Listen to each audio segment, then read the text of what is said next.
Jon Snow stirred before dawn, roused by a restless hush that clung to the ramparts of Winterfell like a wolf's breath on frost-bitten air. Moonlight had fled, setting the sky to a violet pall, and yet the old god's wood beckoned him as though day had already broken. He wrapped himself in a sable cloak, its fur rough against the nape of his neck, and stepped from his chambers without summoning guards or serving folk. Ghost padded after him in spectral silence, paws whispering over stone, eyes the color of blood just beginning to stir. The castle still slept. Far below, stable hands snored beside stalls. In the great hall, embers glowed like wounded coals. Jon's boots felt heavier than his body, weighed by burdens no smith could smelt away. His half-remembered parentage, the crown men pressed upon him, the truth that he was neither Stark nor Snow, yet both, and now king in the north. These cares he carried unspoken, but Ghost sensed them, brushing Jon's thigh with a cool nose as they descended to the god's wood. The leaves of the great weirwood fluttered without wind. Beneath its bone-white boughs, snow still lingered, though the green shoots of spring knifed up through last winter's skin. Jon knelt upon the old red roots. Since returning from the wall's shadow, he had begun to pray here, though his faith was tattered.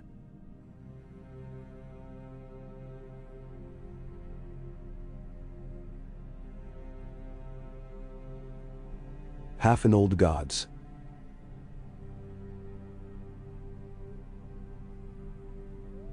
half in the seven he never knew, half in the Lord of Light who burned in Melisandre's eye.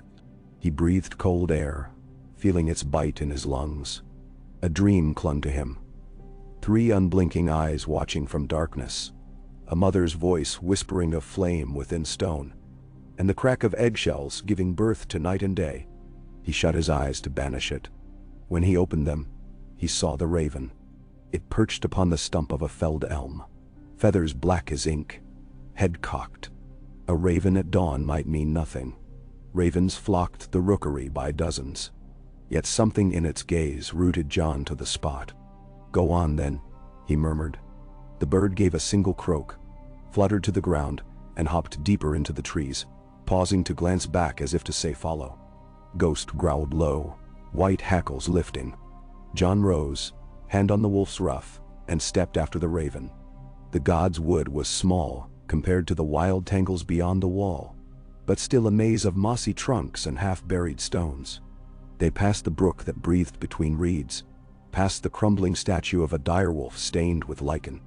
At length, the undergrowth parted to reveal the sealed well. It lay forgotten behind thorny brush, a circle of shattered flint mortared into the earth. Jon had never noticed it, or perhaps it had never wished to be noticed. The raven settled on the rim, talons scraping, wings folding like a priest's robes. Jon touched the rough stones. They were warm. A memory flickered.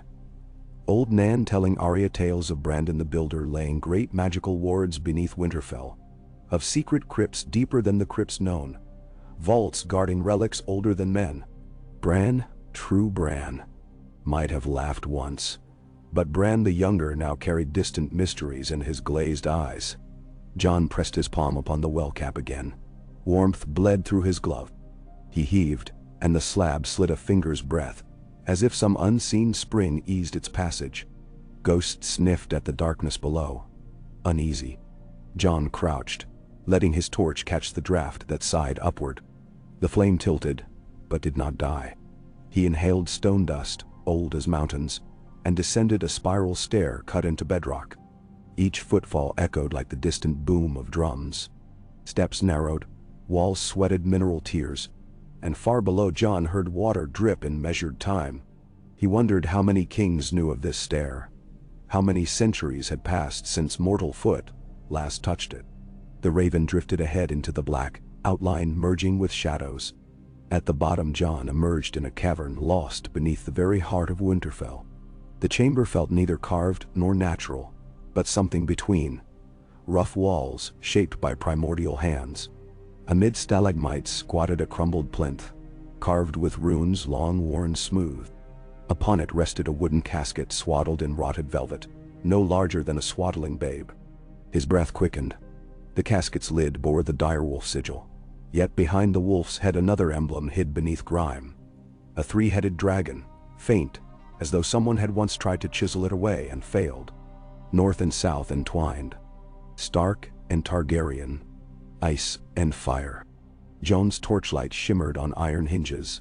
He brushed away velvet dust and lifted the lid with reverence great enough to make his shoulders tremble. Within lay 3 oblong stones.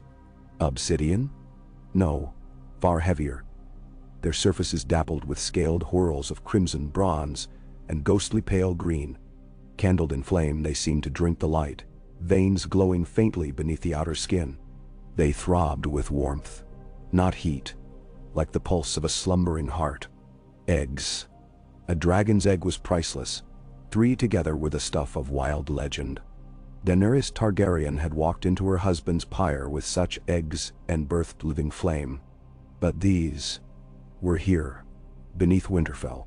Had they been gift or spoils?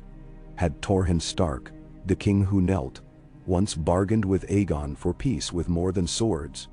Or had a Stark lad in some bygone age stolen them on daring wings? Jon's hand hovered over the nearest egg, bronze flecked with swirls of verdigris, then drew back, as though to touch might invite volcanic fate. Yet a whisper in his mind urged him onward. You are the song of ice and fire. You were born to wake the world. The raven shrieked and flapped away. Ghost snarled, but rather than menace the bird, he circled the plinth, tail tucked. Jon steadied his breath. He gathered the eggs into the casket, finding them warm even through thick leather gloves, and closed the lid. The moment wood kissed wood, the warm pulse dimmed, as though the eggs slumbered again. He did not yet know what he meant to do, only that he must keep them safe from eyes that would covet or fear. Few men trusted dragons since the doom of Valyria. Fewer would trust a bastard raised in the north who now called himself king, dragonlord besides. He secured the casket beneath his arm and climbed. Step by slow step, each footfall laced with a dread that felt curiously like hope. When he emerged into gray dawn, he found the raven gone and the god's wood empty save for the sigh of needled branches. Jon replaced the well cap and rolled fallen brush back into place. Snow dusted his shoulders. Ghost pressed close, muzzle streaked with frost. Not a word, old friend, Jon whispered, though his heart hammered loud enough to betray him. Across Winterfell the sky paled. The courtyard stirred with torches, stable boys hustling to tack palfreys, men-at-arms clashing spears in the morning drill. None looked twice at their king slipping through a side stair with a battered wooden chest hugged to his ribs. In the crypts he passed rows of stone kings. Their dire wolves crouched at their feet. It felt as though their cold marble eyes followed him. He set the chest before Lyanna Stark's statue. Beneath her bouquet of winter roses long turned to stone. The air here lay thick with grief and vows unkept. Jon traced the rune of ice on Lyanna's pedestal. I may be no Stark, he murmured, yet I would guard your memory as fiercely as any son. The eggs had begun to hum, faint but insistent, like bees trapped in glass. He knelt and opened the casket. Bronze, crimson, and pale green shells shimmered under the flicker of distant torches. The hum grew stronger as though the eggs tasted freedom, even in this chill tomb. Jon drew his cloak tight. He remembered Sam's voice describing Daenerys' eggs. They hatched in fire. They drank the life of men. Fire had little enough of that. Yet stories said dragons began as stone and woke in flame, but some also claimed a dragon lord's blood could kindle them. Blood boiling in living veins, not only in pyres.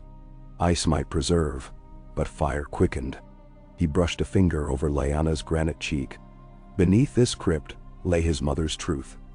Yet no one alive now could speak it without shaking kingdoms. He could scarcely fathom it himself. But here, in the hush, between the bones of Starks and the whispers of Targaryens, he felt calamity and promise entwine. He gathered the eggs and carried them to his chambers, sealing doors behind him. He stoked the hearth until embers roared, then arranged the eggs in a ring so each drank equal heat. As the first red tongues licked shell, a sweet resinous scent filled the room, like pine pitched onto flame. He wondered if living flesh lay curled within, or had centuries turned potential to dust. Hours bled by. He dared not leave. Between pacing and reading musty tomes on dragon lore sent secretly from Castle Black's library, he kept one eye on the eggs. Flames danced, coals hissed, and the room sweltered until sweat dampened his collar. Yet the eggs remained silent stones. Night fell. Stillness stretched. At length exhaustion claimed him. He slumped in a chair, ghost's head on his knee, cloak around both, the crackle of fire a lullaby. Sleep took him by stealth. He dreamed of black wings unfurling beneath a bleeding star. He hovered above a vast plain where armies clashed. Iron-borne longships grounded in mud. Southern knights skewered upon northern spears. Unsullied files marching under crimson banners. Above them, 3 dragons wheeled, casting shadows like sundials upon earth. Atop the largest rode Daenerys, silver hair haloed in ash. On another rode a figure armored in direwolf steel, face hidden, eyes burning blue fire. Upon the third sat no one, yet its roar shook heaven. In the dream Daenerys turned to him. "Blood of my blood," she asked. But when he looked down, he saw he stood not upon Dragonback but inside a forge, flames licking his boots. The eggs lay before him, molten cracks spidering across shell. He reached, and woke to the snap of stone splitting. The room glowed red, though the hearth's fire had dwindled. A fissure marred the bronze egg, light pulsing within. Another crack ran like lightning across the crimson egg. The pale green stone quivered. A shrill chirrup pierced the hush, the sound of something newborn yearning. Jon's pulse pounded in his ears. He crouched. Ghost whined, uncertain whether to flee or fight. The bronze shell crumbled, flakes dropping away. A snout pushed free, scaled like hammered copper, nostrils billowing wisping smoke. Tiny claws shredded the air, talons hooked on shell. With a final spasmodic lurch, a hatchling collapsed into Jon's gloved palm. No bigger than a cat, but every line of it spoke of flight and fury to come. Its eyes were molten gold, pupils slit like a snake's. The crimson egg shattered next, disgorging a hatchling whose scales flashed ruby-edged with onyx. It shook shards from its wings, squealing indignantly. The pale green egg took longest. When it burst, a slender dragon, the hue of new grass, emerged, membranes of its wings luminous as sunlight through leaves. They clustered together atop the hearthstones, chirping, wings trembling as though the weight of air surprised them. Jon dropped to his knees, awed past words. Heat radiated from their bodies, gentle yet fierce, a promise of future infernos. He offered a trembling hand. The copper dragon snapped at a finger, drawing a bead of blood that hissed as it struck the stone. The crimson dragon hissed back at its sibling, while the green one studied Jon with unblinking curiosity before creeping up his arm, claws pricking leather. Pain reminded him that life demanded sacrifice. He let the green hatchling perch on his shoulder. It nuzzled beneath his ear, hot breath fanning his cheek. "Easy," he whispered. "I am no threat." Overhead, Ghost growled low. "Nor is he," Jon added. "Ghost, guard them." The direwolf's lips pulled back, but at a soft command he lay down, though wary. The copper dragon seized a glowing cinder and swallowed it whole, steam trailing from its jaws. The ruby sibling fluttered, wings drumming like parchment caught by breeze, and launched awkwardly, crashing into the bedpost. Jon laughed despite himself, a sound raw with wonder. 3 dragons, alive in Winterfell.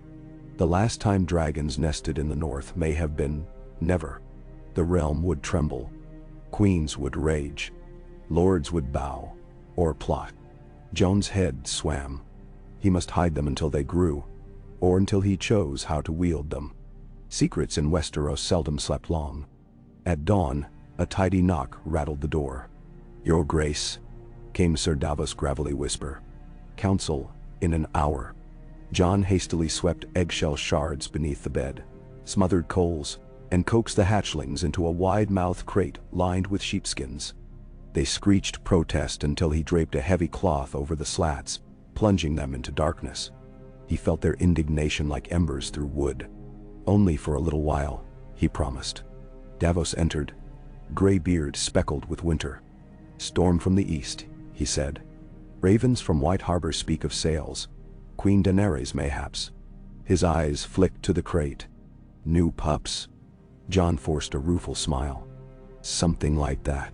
Down in the great hall, lords of the north haggled over grain steel, and whose bannermen had the right to patrol the King's Road. Sansa sat at Jon's left, hair bound in a simple braid that somehow made her a queen without crown. She glimpsed the scrapes on his hand. Sparring at sunrise? An old habit, Jon murmured. Sansa's keen blue gaze sought more, but the hall's clamor swallowed further questions. Jon's mind drifted regardless. To dragons scrabbling in the crate guarded by Ghost. To Daenerys racing across the narrow sea, with dragons of her own. To Bran perched in the God's Wood seeing truths. To icy legions beyond the wall. Power hailed from every quarter. Kings, queens, dead men, and beasts of legend. If Jon were to guide his people through the storm, he would need more than oaths of houses. He would need fire strong enough to stand against endless night. Days turned to a restless week. Jon fed the hatchlings slivers of charred meat, then stripped marrow from elk bones roasted on open flame. They grew astonishingly fast, wings stretching, teeth sharpening, eyes bright as polished coin. He named the copper male Tamerlan, after an ancient conqueror in old tales, the ruby female Niraxis, for the ruby ford stained by king's blood, and the green female Erythra, recalling the first spring leaf-piercing snow. They recognized their names quickly, coming at his whistle, though sometimes their obedience hinged on mood. At night, he took them to the rooftop terrace above the maester's rookery. The wind there gave them room to flap and glide, though each gust threatened to barrel them from the parapets. Ghost kept watch, hackles high. Yet the wolves within Winterfell began to howl in echo of dragon shrieks, until some men muttered of omens. Rumors slithered, glimpses of winged shadows, singed feathers found near coops. Sansa confronted Jon one evening, voice low. You carry some secret heavier than crowns. Share it, or it will crush you. Jon longed to bear all, but fear choked him. If word escaped, every raven in Westeros would wing south to King's Landing. Cersei would send sellswords and wildfire. Daenerys might see rival claim. Even loyal lords might balk at dragonfire roosting in their halls. He only said, I would never endanger Winterfell, and hoped it was enough. Instead he confided in Davos. The Onion Knight sat by the hearth, studying the dragons circling overhead like smoking comets. Bugger me, he exhaled. I've seen wonders, boy. But this, they're yours? Ours, Jon corrected. The North's, Westeros perhaps. Yet I can scarce keep them hidden another month. They grow too fast. Davos rubbed his scarred fingers. A secret like this burns through walls. Best decide how you'll bear the blaze. Then how? Jon thought on that deep into the night. By lamplight he inked letters he might send. One to Daenerys, promising alliance of ice and fire. One to Sam, begging lore of dragon husbandry. One to Bran, asking if the three-eyed raven foresaw this. He sealed none. Winter deepened. Wing beats shook tower tops. Erythra learned to dive and climb in a single swoop, green wings carving cold air. Niraxis coughed sparks that sprayed gold on nightfall. Tamerlan preened his copper scales until they shone like a warrior's helm. With each molt, they shed skins that hardened into scale plates stronger than castle-forged steel. Then came a night stained crimson by a hunter's moon.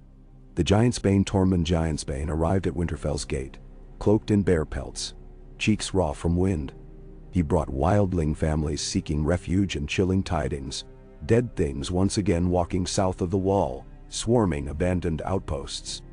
Jon welcomed them inside, but the fear in their eyes foretold a tide no gate could stem. In council Tormund spoke plainly. Ice spiders big as hounds, whites riding dead bears. Your wall is crumbling, Crow King. The Knight's army will be on us before long. Some lords scoffed, others paled.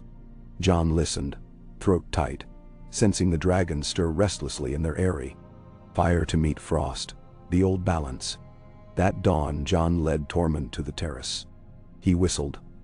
3 dragons surfaced from the gloom, like living dawn.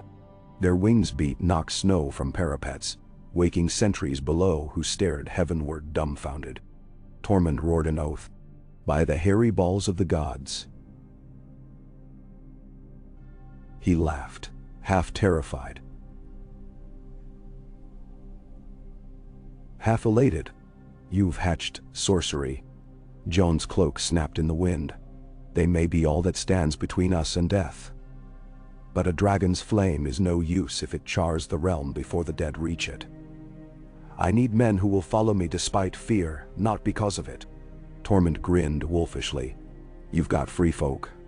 Fear's a good spice, Snow King, but we fight beside those who earn trust, not those who rule by terror. Jon offered the dragons a chunk of pork fat, soaked in lantern oil. Flames erupted as they devoured it. Will they trust me when I ride one? He asked. Ride? Tormund hooted. You bloody Stark Snow. You'll break your neck before their saddles grow. Then I must learn before that. Jon reached to touch Erithra's neck. The dragon bowed, allowing fingers to brush warm scales. Bonds forged early might tame the wildest beast, or so stories claimed. He glanced at Tormund. If I master them, will the free folk fight with me? Will follow a man who flies, aye, and perhaps the dead will burn. Jon nodded. Then pray I stay in the saddle. Lessons began at dawn, and ended well past dusk. He strapped leather around each dragon's chest, taught them the taste of reins, though they scorched more harnesses than accepted. He learned how to balance on their spines, braced between dorsal ridges, letting muscles flow with every wing beat. There were falls. One left him with cracked ribs, another with an arm in sling, but after each he rose anew. Deerwolves howled warnings each time he mounted, but he persisted. Weeks passed. The dragons grew large enough for a child to ride, then a man slight as Arya, then full-grown enough that even a knight in plate might straddle their shoulders. Tamerlane's wingspan shadowed half the yard. Neraxis's fiery breath could melt arrowheads mid-flight. Erithra flew swift as a falcon, agile between towers. Winterfell's walls, once a fortress, now seemed a cradle for myth reborn. Word inevitably leaked. A sentry fled south, claiming the king in the north consorted with demons. Another lout boasted of drinking with a man who'd seen dragons in the north. Rumor rode ahead of ravens as markets buzzed. Some saw prophecy made flesh. Others muttered of black tidings. Cersei on her iron throne drank wine and plotted. Perhaps she dismissed tales as madness, or sharpened daggers for the realm's betterment. On an overcast morn, a raven bearing Daenerys' seal arrived. The parchment read only, "Blood of the Dragon. If rumors are true, we are bound by more than chance. Fire alone may not save us from the cold that comes. Meet me beneath the broken arm of Dragonstone. Let us speak as kin before the world decides for us." Jon read it thrice. Kin.o. Whether by blood or by fate, dragons tied them. Yet Northmen would mistrust a Valyrian queen. He weighed his duties: defend the north, shield men from dead things, keep Sansa safe, negotiate with Daenerys. Too many fronts for one man to hold. That night, he climbed the ramparts, watching snow swirl. Tamerlane soared above, copper wings catching moonlight, Neraxis and Erithra trailing like blazing comets. They cut patterns in black sky, as though spelling runes only gods could read. Jon felt ghost press warm against his legs. Beneath them, Winterfell's torches flickered. He spoke softly to the wind. "Father, Ned Stark, wherever you are, give me strength. Mother, Lyanna, Rhaegar, I have your legacy now. But dragons cannot choose who deserves rule. Only men can." Wah! Above, the dragon screamed, a sound of challenge and promise both. Jon lifted his face, embers of snow melting on his cheeks. Tomorrow he would ride south.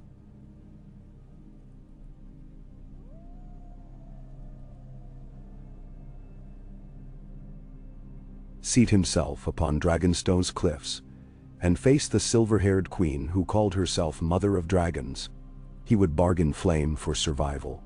He would declare himself not merely Stark nor Snow, but something forged at the threshold of worlds. Iceborn, firebound, dragon-crowned. And if Westeros balked, If old feuds bared fangs, he would show them the cost of clinging to ashes when dawn demanded conflagration. For the dead marched, and only a dragon emperor might stand astride the living and guide them through nightmare. He whistled. 3 dragons knifed from the clouds, circling him in a dance older than history's. His cloak snapped like wings behind him. Jon extended his arm to Erythra. The green dragon settled, folding her pinions. In her eyes burned trust, and the furious innocence of beings born for sky. Jon Snow swung astride her neck, ignoring the ache in his ribs, the blood on his gloves. Dawn's first light rimmed the horizon. The dragons roared, and the world trembled, as if all of Westeros sensed the axis of power tilting beneath winter stars. In that trembling hush, the Dragon Emperor took flight. Okay. Jon Snow rode the dawn like a blade through mist, Erythra's emerald wings beating a slow thunder over the snowbound north. Frost clouds formed behind their passage, scattering beneath bronze and ruby shadows as Tamerlane and Naraxis swept in loose V formation.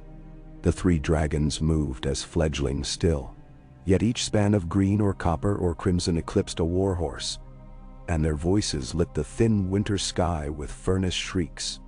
Below, pine forests tilted and rushed away in ragged swathes of white and dark. Frozen rivers snaked silver among the hills.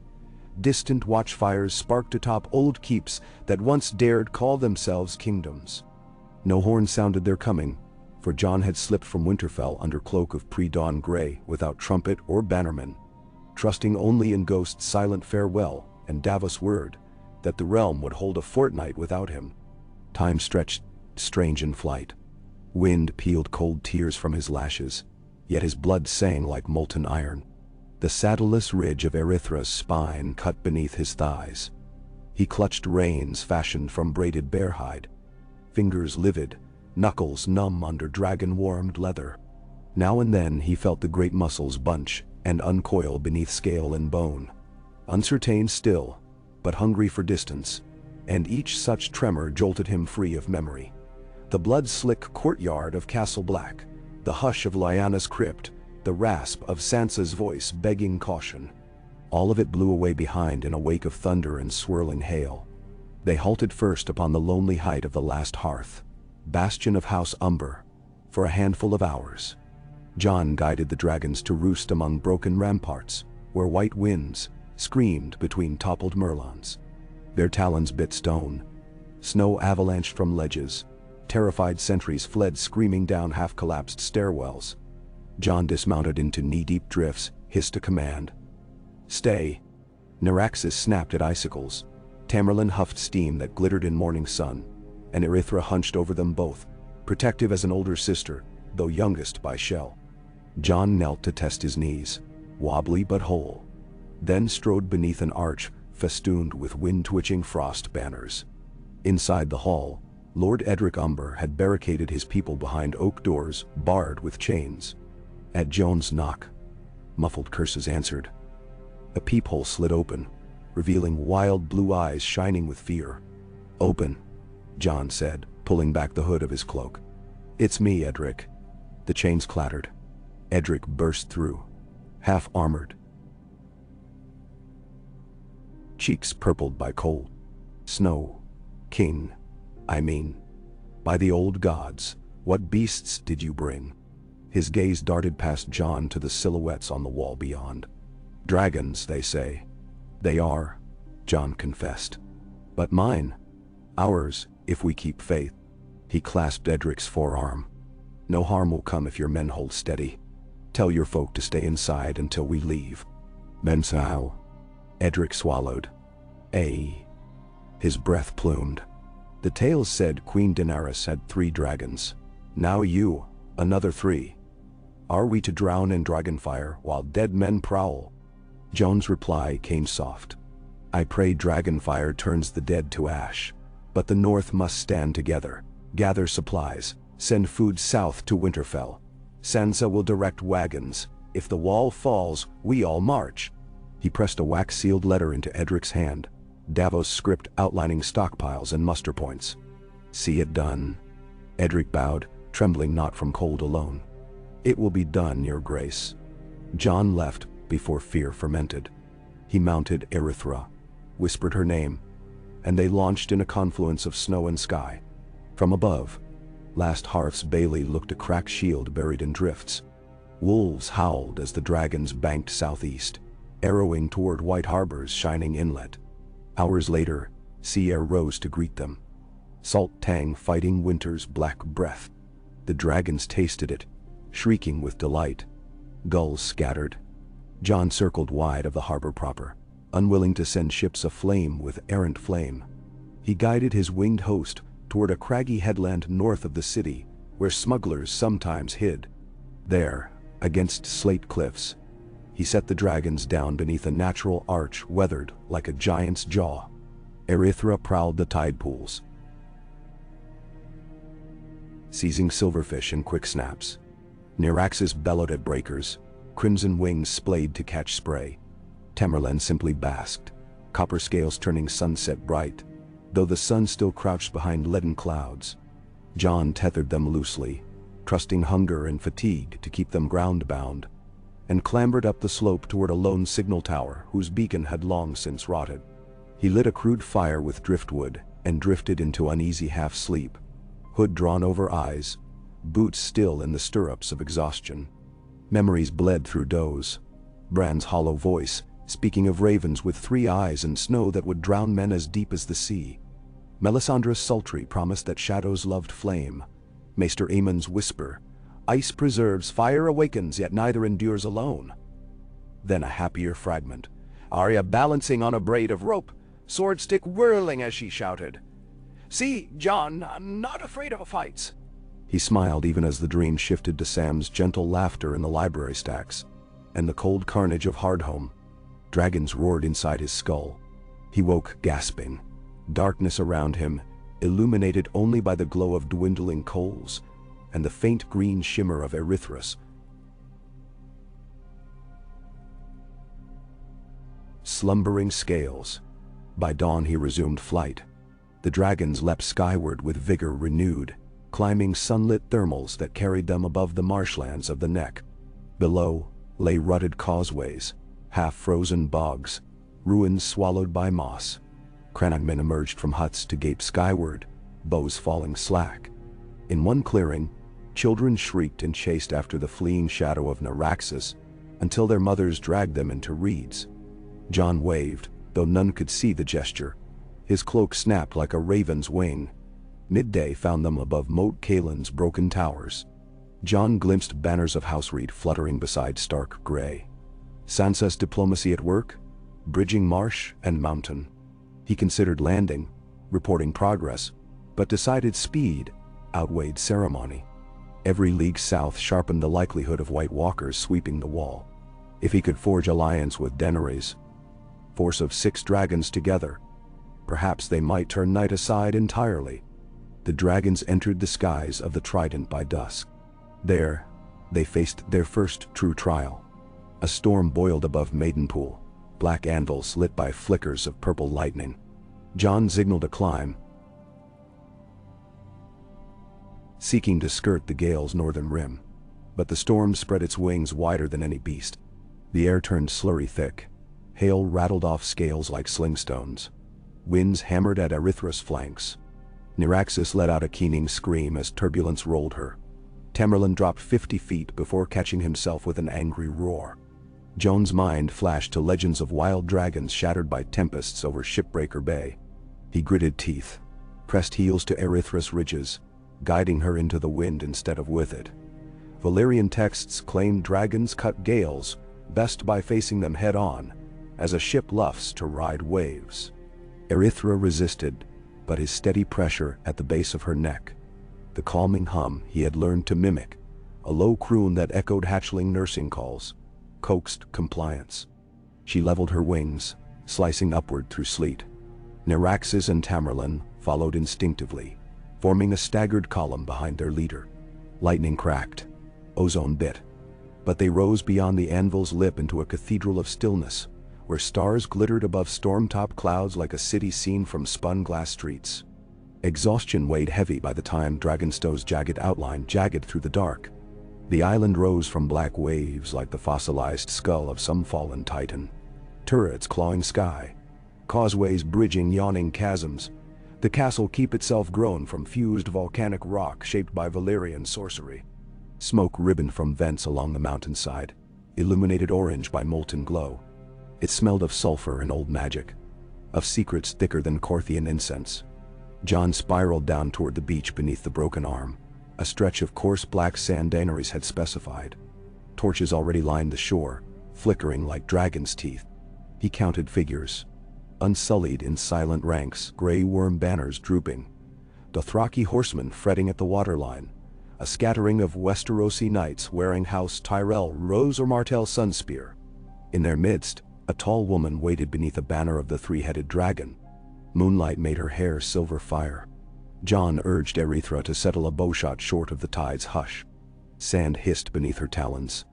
Naraxis and Tamerlane landed flankwise, wings mantling protectively, until Jon hissed a command. They folded, though Naraxis snorted sparks at the unsullied shields. Ghost, loosed from Erythra's harness basket where he'd endured the storm with stoic misery, bounded onto sand and shook salt spray from his coat. Daenerys Targaryen stepped forward alone. Wind tugged satin robes of midnight blue trimmed in silver. Behind her, sirens in the cliff face moaned as waves forced air through cracks. She stopped when the dragon's eyes fixed on her, yet did not flinch. Instead, she extended an arm, calling softly in High Valyrian. Zuldrizes, Gurotris. The words meant, dragons, welcome. Naraxis tilted her head, curious. Erythra emitted a low trill. An answering recognition? Tamerlane sniffed the air, exhaled a gout of warm steam. Jon swung down from saddle ridges, boots sinking to ankle in sand. He strode forward until 10 paces separated them. He drew back his hood. Salt wind grazed his face. Silence fell, save for surf and distant clatter of rigs. "Your Grace," he said, "I come as ally." Her violet eyes studied him like amethyst knives. "King in the north," she replied, voice low and musical, though caution browned its edges. "And Dragonlord, it seems." "I am no lord of dragons yet," he admitted. "Only their keeper. They answer as much to instinct as to me." She glanced past him at Erythra preening. "Yet they crossed half the realm at your command. Tell me, Jon Snow, why did they heed you?" "Because my blood sang to theirs," he thought. "Because Rhaegar Targaryen's ghost lives in my veins." But he said aloud, "Perhaps they sense the truth of what approaches. The dead march. They know frost is an enemy fire must face." Bender. A faint smile cracked her solemnity. Prophecy clothed in wolfskins. "How quaint." She softened the jab with a step nearer. "I have waited long for kin. The world took my brothers, my unborn son, my dragon's father. Will you claim to be the brother fate withheld?" Jon's throat tightened. In her gaze he saw loneliness mirrored in his own. "I claim only to be Jon of House Targaryen and Stark both, though the realm does not yet know." Gasps rippled among onlookers. The Dothraki murmured. Missandei pressed hand to mouth. Grey Worm betrayed no emotion, yet his unsullied line tightened. Daenerys drew a sharp breath. "How?" He explained in quiet tones. "The Tower of Joy, Ned Stark's promise. Howland Reed's hidden truths, Bran's sight." When he finished, water lapped around their boots, the tide greedy for secrets. "If it is false," she said, "it would be a cruel jest." Her voice cracked on the word cruel. "It is no jest." He knelt, gloved hand upon sword pommel. "Blood or no, I will kneel if it means saving the living. Yet I would kneel not as subject but partner. Ice and fire together. Membandi." Daenerys stared at the sea, as though expecting it to offer counsel. At length she spoke. "Stand. I will test the truth in days to come. But tonight we share one cause, survival. The North, the Reach, Dorne and my exiled followers, together we may muster." Yet even 6 dragons may not suffice. We must bend swords of those who would rather see us both dead. Cersei, Jon asked. And her golden company. She hires sellswords at King's Landing with gold looted from Highgarden. Daenerys' expression hardened. If she waits until the dead are upon us, she will strike our backs while we fight the darkness. We must act before winter snuffs the light. Jon felt chill despite dragonfire nearby. A 2-front war will doom us. Then we must make it one, she said simply. She led him beneath basalt cliffs to a cavern mouth exhaling glowing vapors. Stalactites glistened orange, black salt crystals crunched underfoot. Within lay the hatching pit where once her own dragons clawed from shell. Bones of goats and cattle littered corners. The residue of wildfire testing shimmered on walls. Here, they stabled the 6 dragons together. Rhaegal swept down first, emerald wings glimmering. The larger Drogon roared challenge when Eraxes trilled back. Viserion circled Erythra in wary curiosity.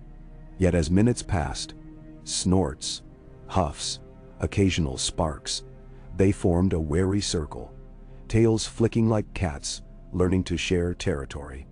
Rhaegal nuzzled Jon's elbow. Drogon sniffed Daenerys' hair with surprising gentleness. The smaller trio settled closer to Jon, as though sensing maternal kin in Daenerys' older beasts, but familiar scent in him. We will have to train them to fly together in battle, Daenerys said, breath misting. Dragons who do not know formation will tear the sky, and each other. Let them play, Jon said. And watch.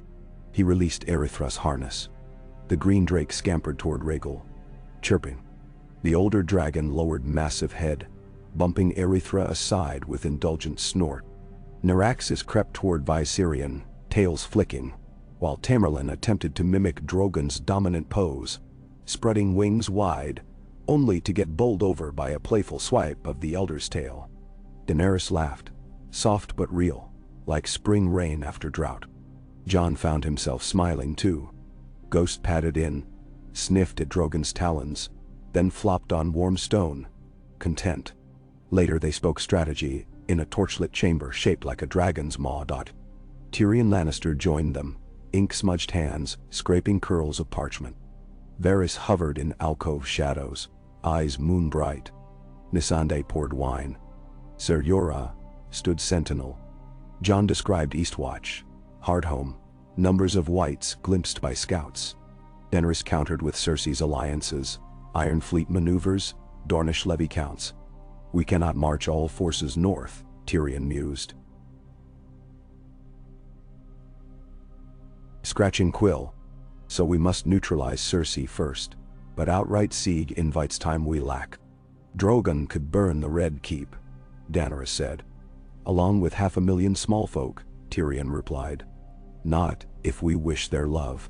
Jon proposed daring, infiltrate the capital, steal the royal fleet's powder stores, deny Cersei mobility. Varys murmured of treacherous hands inside the city who might help. Jorah warned of wildfire caches. Through it all, Daenerys kept one gloved hand upon Drogon's scaled wrist. Jon noticed. She noticed him noticing. A silent accord flickered. 2 leaders who commanded living gods but yet feared their own flaws. Night deepened. They parted at a corridor fork, each escorted by guards. Before turning away, Jon spoke. When dawn comes, we should fly together. Let the realm see the union. Daenerys inclined her head. Moonlight silvered her hair. A dawn then, my cousin. The word felt foreign between them, weighted with possibility. She left. Jon lingered, tracing calloused fingers along basalt wall, feeling heat pulse within rock like a giant's slowed heart. He wondered if hearts that burned were doomed always to break stone around them. In a guest chamber, he found a letter from Sansa delivered by Raven. News of wildling arrivals, grain convoys, and Bran's latest vision. A pale horse galloping across a field, corpses, eyes lit blue. Sansa's lines ended with, "We need you safe, for all our sakes. Come home soon, brother." Jon stared at ink until it blurred. He penned reply promising swift return, though he doubted speed. Politics and dragons seldom moved at the pace of ravens. The next dawn broke under brilliant pennants of red-gold clouds. Dragonstone's beach filled with onlookers, unsullied helms reflecting sunrise, Dothraki gripping arcs, Westerosi knights whispering prayers. Jon strode in furs charred from dragon saddle. Daenerys in scaled mail dyed dark indigo. Side by side they mounted their chosen beasts. He upon Erythra, she on Drogon. Tyrion watched from ramparts, eyes alight with a child's wonder layered beneath strategists' worry. The dragons launched in unison, wings hammering salty air. Sand spiraled upward, whipping cloaks and banners. Erythra veered close to Drogon's left flank. Nyraxis and Tamerlane flanked right with Rhaegal and Viserion beyond. 6 dragons, 2 riders, forming an arc above the narrow sea, like a living crescent blade. As they climbed, the world spread huge and fragile beneath them. Dragonstone's black towers, Chesapeake Islands of basalt, Silver Sea hammered by wind. Ships at anchor pitched. Sailors cried out, pointing. Further up, sunrise painted the scales of dragons into gemstones. Ruby, emerald, garnet, citrine, jade, obsidian. Drogon roared, a note that rattled Jon's ribs. Erythra answered with a shriek bright as steel. They flew east along the coast, then inland over the King's Road, visible as a pale ribbon threading winterfields. Farmers dropped tools to stare. Shepherd boys fell to knees. A flock of starlings exploded in flight at the dragon's approach, swirling like thrown ash. Far below, ravens birthed from Maester's rookery soared to carry word.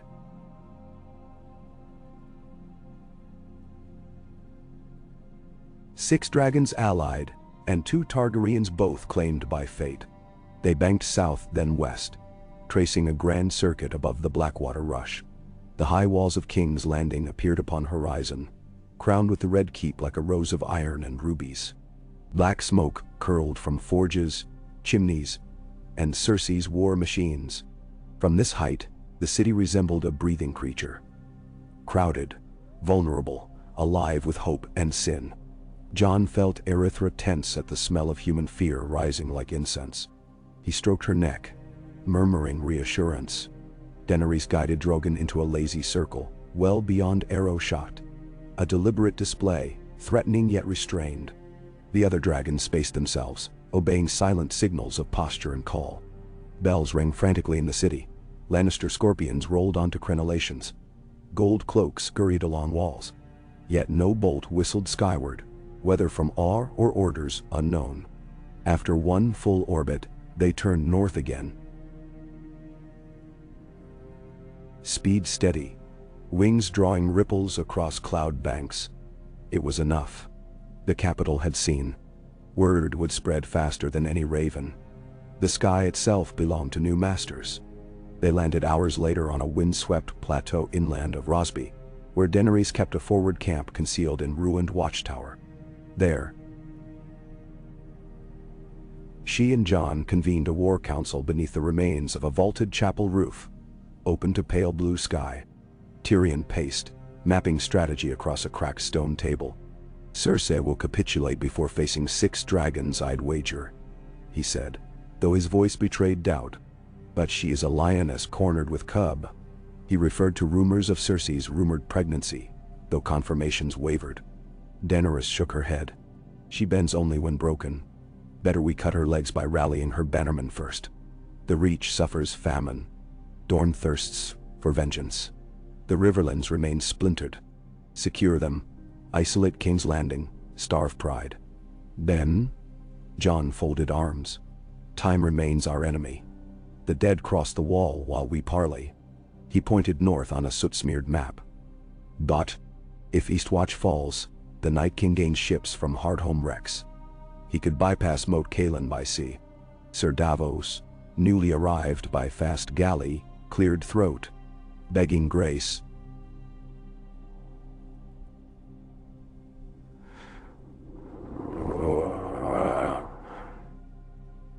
We need unity now. Strike a bargain with Cersei.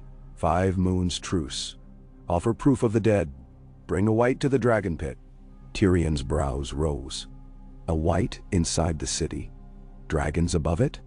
Could be leverage, or disaster. But perhaps the only way.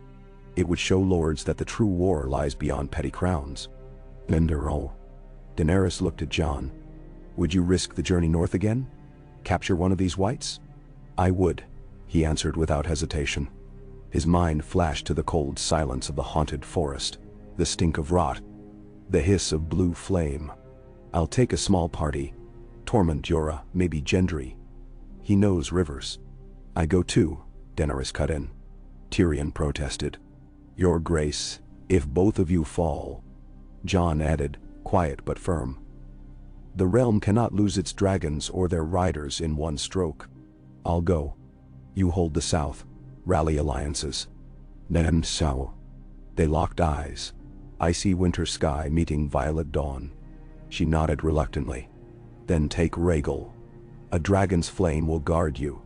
Yet leave Drogon and the hatchlings with me. He hesitated. Flying Rhaegal felt like wearing another man's skin. Yet dragons bonded not only to birth riders, and if the Green Elder followed her mother's call, he might accept Yon's seat. Rhaegal will obey if you ask him, Jon said. Not my command he needs, she said. Dragons choose. He chose to sense you the moment you arrived. He knows your blood. Softly, to herself, she added, blood of my blood. So it was settled. They would ride north at once. Jon's party would capture a white. At Dragonstone, Daenerys would muster ships and riders to sail for Eastwatch. Bridging distance should rescue be needed. That night, Jon visited the dragon's cavern alone. He approached Rhaegal, who sprawled upon basalt like a mountain of emerald glass. The dragon raised his head, nostrils expanding in slow breath. Jon laid a hand upon his warm brow. We ride at dawn, old friend, he whispered. Rhaegal's golden eyes reflected torchlight like twin suns. Silence then broke.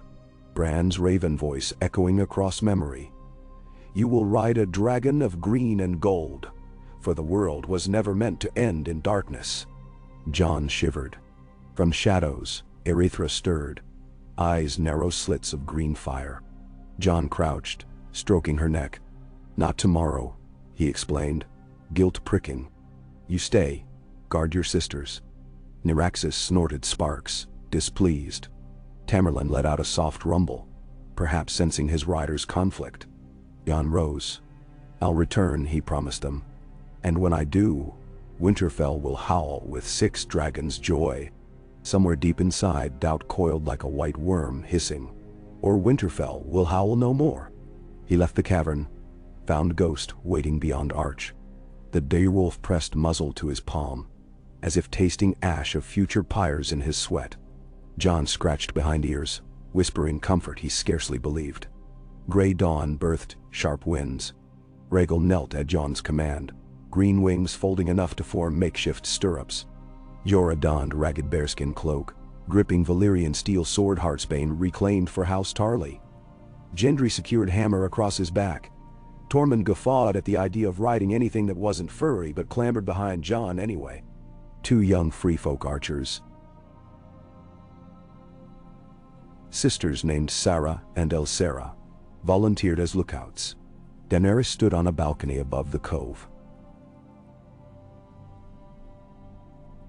Shawl streaming, Drogon looming behind her like midnight incarnate. She raised a hand in farewell. Jon saluted with clenched fist.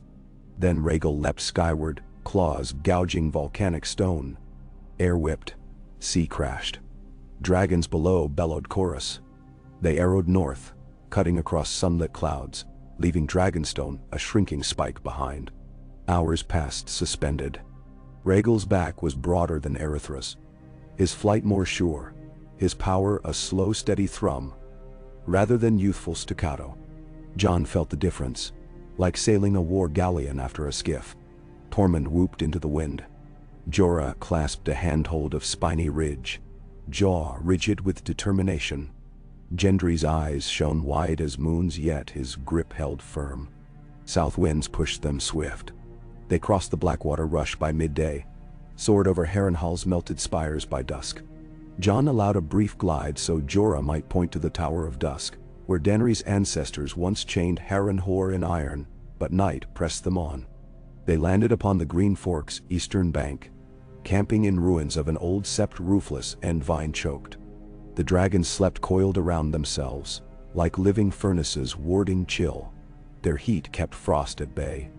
During second watch, Jon conversed with Jorah beneath a star-strewn sky. "My father would not have believed this," Jorah mused, adjusting sling around the new flesh of his arm healed by Maester Craft. "First my queen rides dragons, now a Stark bastard as well." Jon smiled. "A bastard still, though my name may shift." "Names are shells," Jorah said. "What lies inside shapes kingdoms." He hesitated. "Your Grace.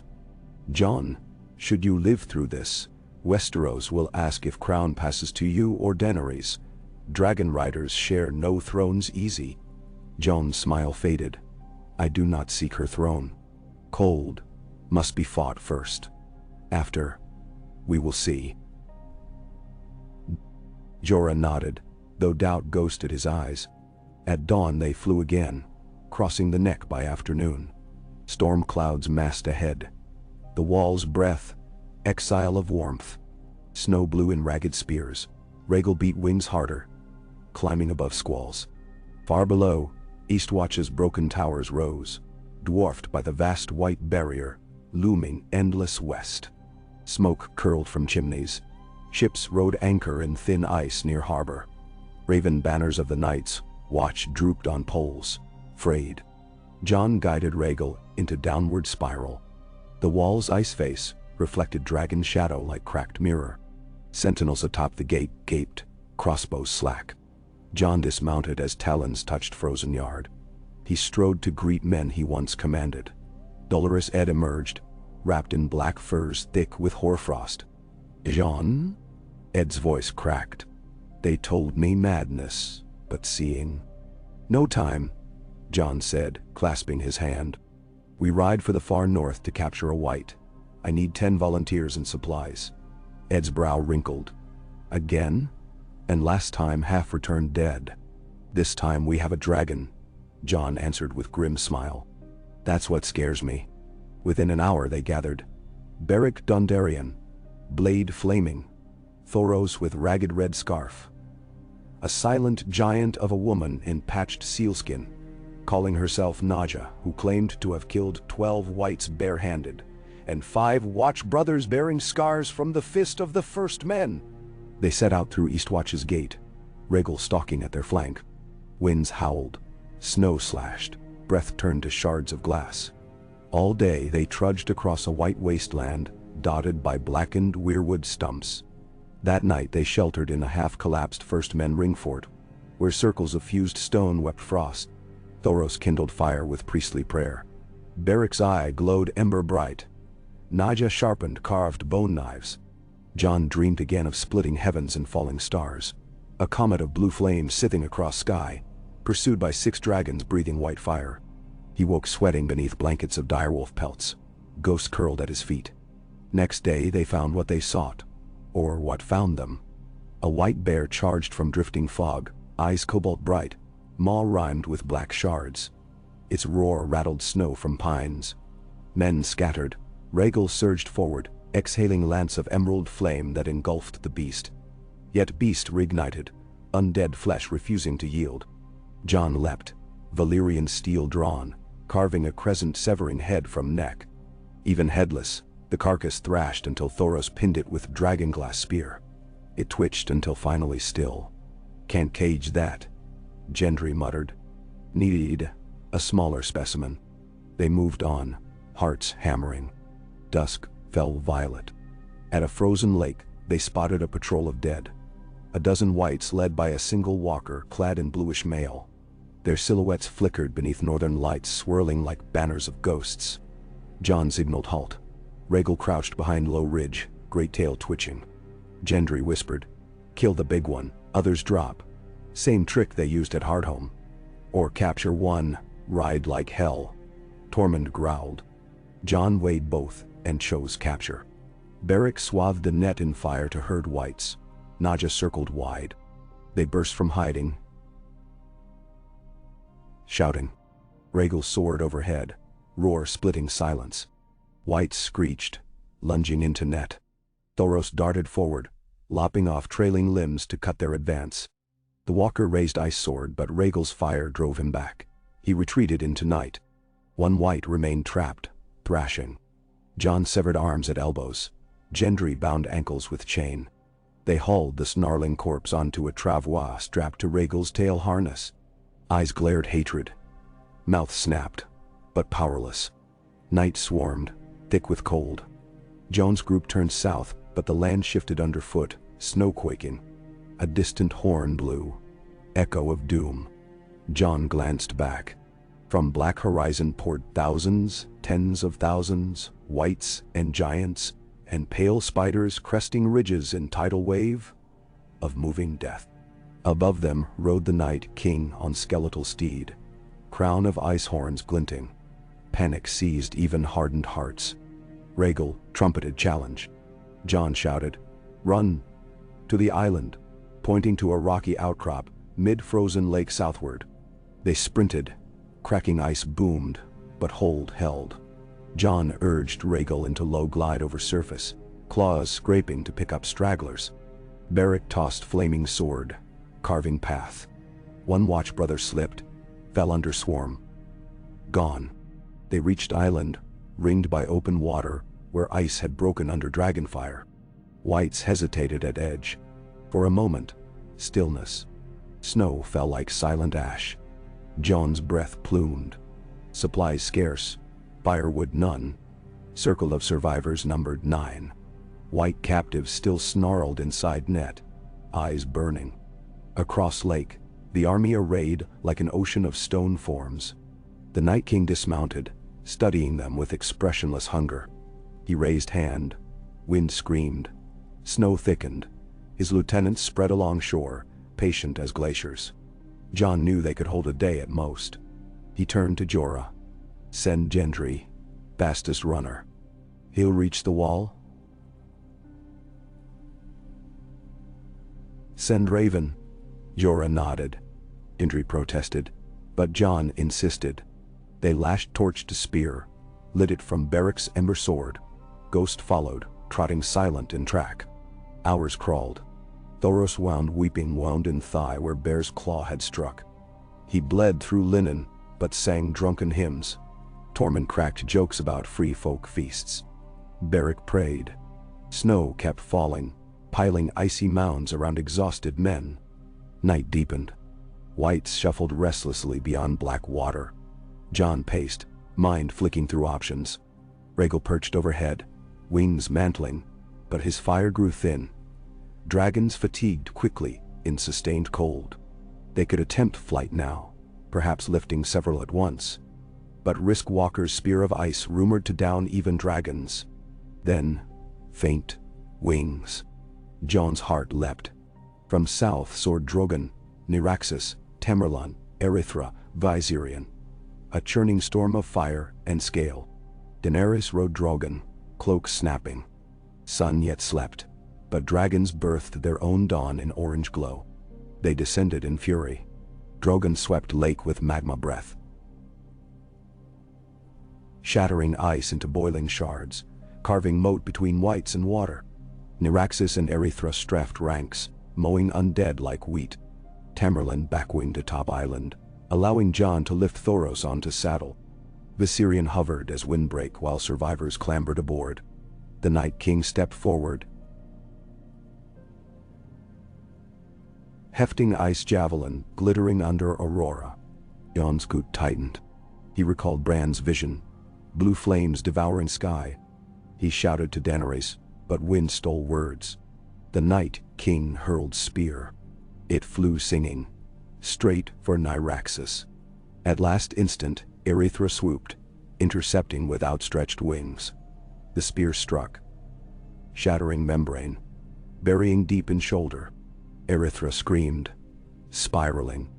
Jon's soul ripped, but dragon righted, bleeding frost-rimmed wound, wings beating ragged.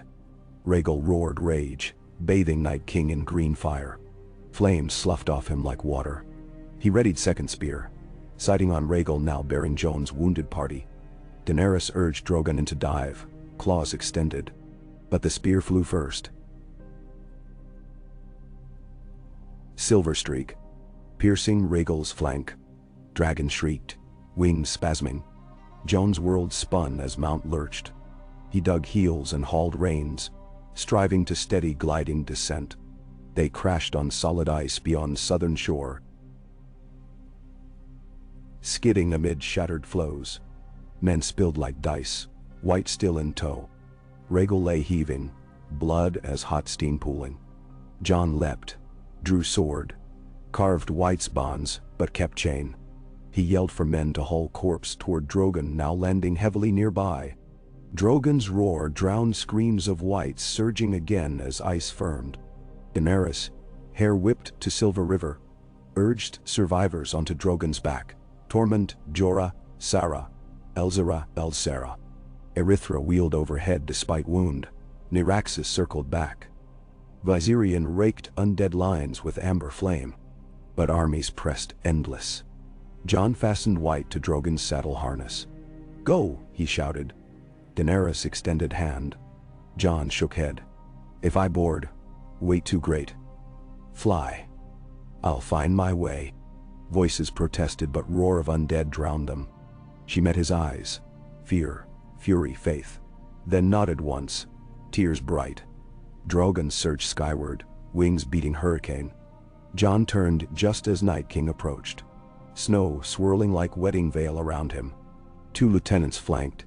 Their eyes blazed galaxies of oblivion. Jon hefted Longclaw. Behind him Nyraxis landed, ribs heaving. Erythra collapsed near shore, struggling to breathe.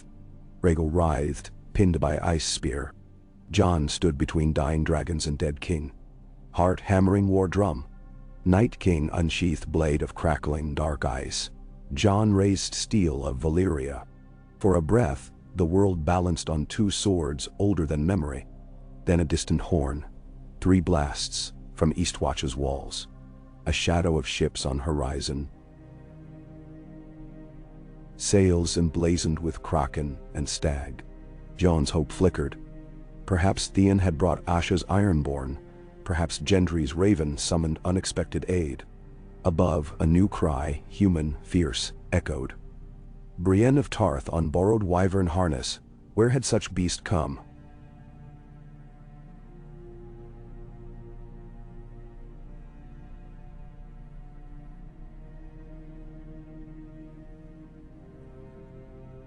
Sword from south? No. His mind played tricks. Actual shapes resolved. Great black birds, ravens? No, cloaks. Arya Stark leading flight of giant eagles, conjured by some Mun beyond. Madness. Whites. Surged. Jon met them. Longclaw bit ice bones. Severed sinew. Sparks flew. Screams split air. Nyraxis recovered enough to exhale torrent of fire. Shielding Jon's flank, Erythra crawled, dragging wounded wing yet loosed defiant hiss. Rhaegal bellowed, wrenching spear free. Crimson blood sprayed snow. He struggled upright. Shaking gore. Night King raised hand. Ice cracks spread. Jon realized his plan. Break lake, drown dragons and man alike. Jon sprinted toward Rhaegal, calling in Valyrian. Dragon bent neck. Jon vaulted onto charred saddle patch. Pain shot through leg, but Rhaegal bore him. With mighty heave, Rhaegal leapt skyward. Wings clawing wind. Ice broke behind. Roar of water and screams of undead drowned valley. Night King disappeared beneath wave of thrashing bodies and splintering ice flows. Rhaegal surged upward, wounded yet alive, carrying Jon once more to Cloud Realm. Below, Nyraxis caught Erythra's harness, half dragging her into airborne stagger. Together they followed. 3 dragons, battered but alive, fled south, leaving churning lake of shattered ice and drowned dead. Jon slumped against Rhaegal's neck, exhaustion shredding muscle. Through flurries he glimpsed Drogon ahead, Daenerys searching sky. When she saw them, relief blazed bright as dawn across her face. Dragons formed ragged wedge, limping skyborne toward Eastwatch's lantern lights. They landed inside ruined curtain walls. Watchmen gaped as 6 dragons crowded yards. Maesters rushed, applying hot poultices of pine tar and ground obsidian to dragon wounds. Thoros lay dying, bare wound reopened during crash. Beric knelt, tears freezing on beard, as Thoros' last breath fogged night. Jon stood with hand on Beric's shoulder, till flame claimed body. The priest's wish. Daenerys approached Jon, eyes shining. "You risked all," she said. "And you came," he answered. They clasped forearms, more honest than kingly handshake. Ghost nose between them, earning faint smile from Queen. By lantern glow, they inspected captive white. It snarled inside iron cage, blue eyes seething. Proof. Now came next task. Deliver it to King's Landing, win truce. Jon looked upon Eastwatch's tattered garrison, dragon wings drooping, and wondered if small chance remained. Yet when he turned to Daenerys, her determined gaze kindled hope. Together, they might tilt the odds. That night, while Maester stitched gashes in Erythra's wing, Jon sat beside the young green dragon, whispering of snows yet to fly above, of summer fields she'd never seen, of life beyond war. Erythra's golden slitted eyes closed in trust. In the loft above yard, Daenerys prayed to no god, only to unborn tomorrow. Tyrion sharpened strategies, Varys penned secret missives. Jorah watched north horizon where Aurora crawled like wounded serpent. Tormund hollered for ale but drank quietly, haunted by faces lost under ice. Dawn slid pale across wall. Jon strode rampart, snow crunching. Beside him Daenerys joined, cloak fluttering. They surveyed white infinity stretching to where Night King's army regrouped, dots on edge of world. Massing again. "War is not over," Jon said. "It begins," Daenerys corrected. "But now, they have seen fire. And so have we." Jon looked at wounded dragons. "We bleed, but live." She laid hand on his. "We will prevail, Jon Targaryen, together." He did not flinch at name, for by now, it felt both burden and gift. He squeezed her hand, their clasp both vow and comfort, beneath wind that howled like ghosts of an age that refused to die. Far below, in icy yard, 6 dragons stirred under rising sun. Scales glimmered gold, red, copper, jade, bleeding light back into winter gloom. Jon watched breath catch. In that glow he saw future forged, wings sweeping dead aside, fire thawing despair, a realm reborn beneath Dragon Emperor and Dragon Queen, or whatever name songs might someday lend. He turned from horizon, descending stone stair to ready for voyage to King's Landing. Steps echoed with purpose firm as Valyrian steel. The tale of ice and fire unfurled, its next verses soon to be written in dragon wings across southern sky. The dead would march, the living would answer. Between them stood a man once called Bastard, and a woman once called Beggar, now wielding heat of suns. And above, unseen, 3-eyed ravens watched, and gods old and new whispered wagers, for the dance of dragons had begun anew, not for crown alone, but for dawn itself. And Jon Snow, Dragon Emperor of Westeros in all but name, walked into that dawn, sword at hip, fire in veins, ready to stake all he was for the fragile spark of life. K. Cold lingered over Eastwatch, like the hand of a dying god. Fingers of rime creeping down every nail and board until even the freshest torch sputtered beneath a film of hoarfrost. Jon Snow awoke before the sun, hearing the timorous crackle of flames battling the pre-dawn hush, and knew the dragons were restless. Erythra's injured wing throbbed against the gloom with a faint, pained rasp. Scales shifting against the straw and tar poultice, the maesters had smeared across the wound. She would fly again, Maester Harmune swore, but only after sinew knitted and new membrane formed like green glass over the torn span. For now, the young dragon lay curled beside Naraxis inside the ruined granary, snarling at every clumsy apprentice bold enough to approach with fresh buckets of goat blood and charred marrow. Jon wrapped himself in his char-blackened cloak, boots crunching across brittle snow as he crossed the courtyard. Night's ghosts still clung to wall shadows, but fires of the watchtower and sheen of dragonscale broke the gloom. At the longstone parapet, Tormund Giantsbane leaned on a stack of frozen barrels, arms crossed, beard thick with icicles. He greeted Jon with a grunt that misted the air. "North winds shifting," he said. "Dead men will follow once the ice hardens again. Suppose it's best we be gone before their feet find purchase." Jon nodded toward the harbor where battered longships bobbed between ill-kept piers. "Davos puts out at first light. Tide's favorable, God's willing. We escort the White by sea. Quicker than overland, safer than sky until Rhaegal mends." He paused, watching the captive thrash in its iron cage just below the rampart. Even muzzled by chain, the corpse's guttural snarls knotted the air with dread. "We keep it frozen," he added. "Cold slows it. And if it thaws, you kill what's left. Fire dragonglass." Tormund's laugh cracked like splitting timber. "Suppose I am to stand guard with flint and wax. You know free folk dig graves fast when corpses bite. Then, softer. But I'll oblige, Crow King. Owe you that much for wings in the storm." "And..." Jon clasped his friend's forearm. Ghost padded over snow and pressed his muzzle into Tormund's hand, tail swishing. The giant's grin widened. Wolf knows gratitude better than most southerners. Below, Rhaegal lay sprawled along the inner curtain wall, flanks swaddled in bandages soaked with pungent resin and crushed pine needle. Each breath rattled, steam pluming from nostrils like the chimneys of a smithy at full bellows. Maester Harmune climbed a ladder propped against the dragon's shoulder, probing flesh with gloved fingers.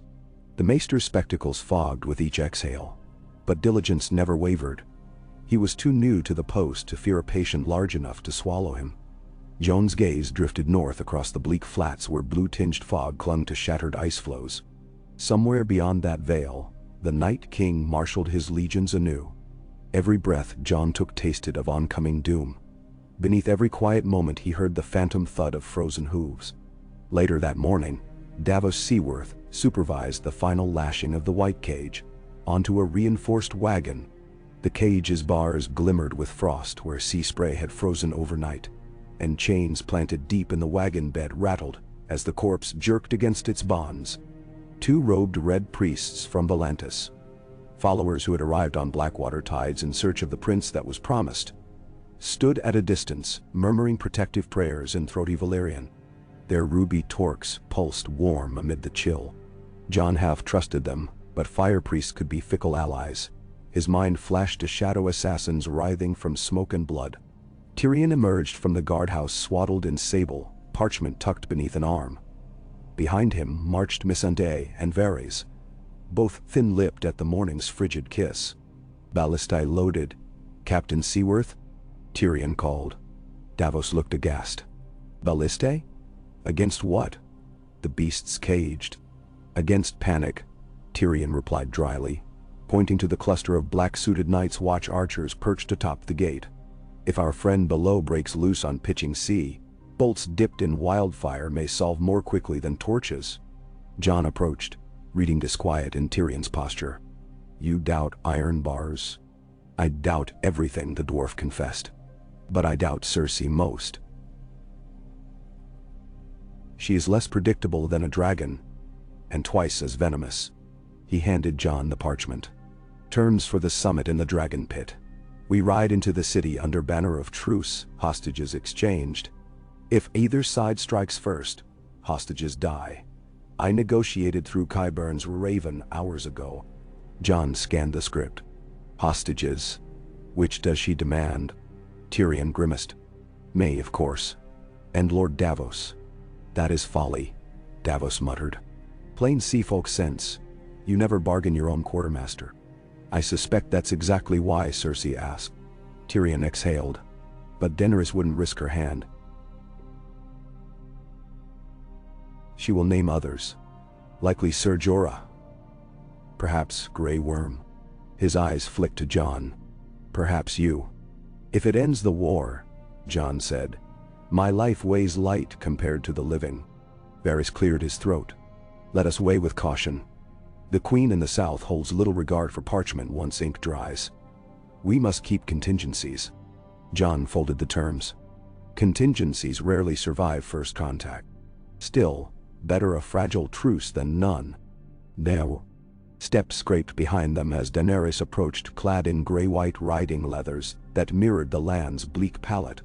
Drogon trailed, towering even when crouched low, nostrils flaring at the caged white.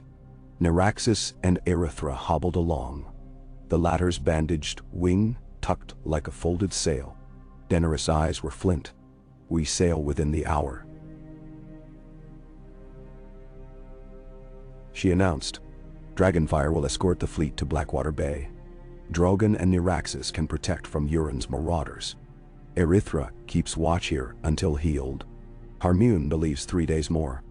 Now. Jon dipped his head. I will remain until Rhaegal can fly. Then I lead him and Erythra south, rejoin at the capital in time for the parley. Daenerys seemed poised to protest, but yielded with a curt nod. Bring them safely, she said. We need every flame. She turned to Drogon, stroking his jawline. The beast's eyes half-lidded with feline pleasure.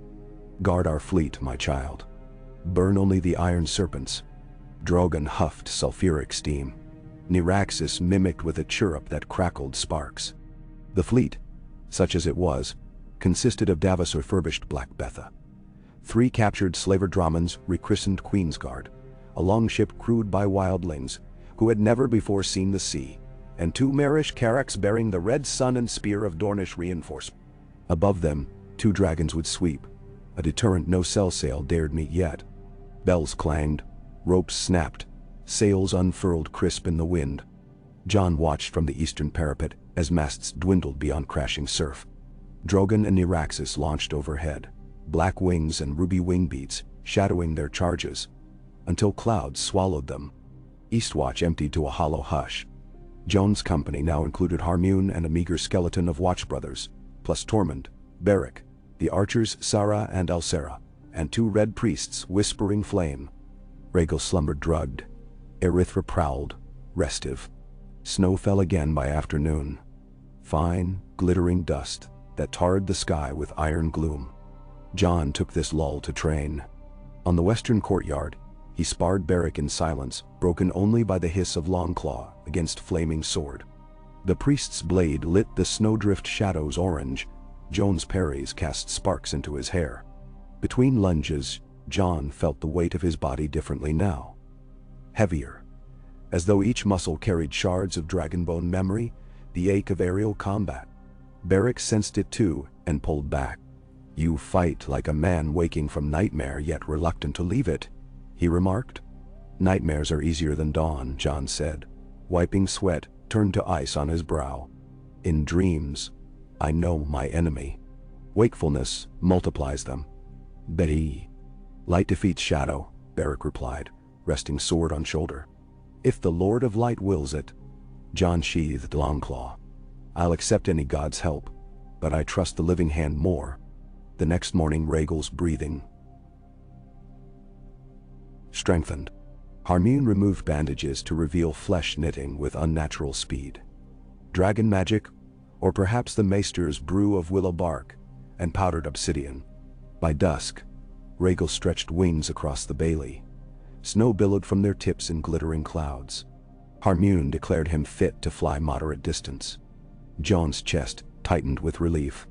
He summoned Tormund, Beric, and the archers. We ride at dawn, he said. Erythra behind, Rhaegal bearing Beric and myself. Tormund takes Ghost on a swift sled south along coastline. We converge near Maidenpool in 3 days, then proceed to Dragonstone for rendezvous. Tormund scoffed. You trust me with your hound. Ghost will guard you, Jon corrected. And you him. Keep to cliffs. Steer clear of dead patrols. Red priests remain to ward Eastwatch. Beric nodded acceptance. The archers bowed solemn oaths.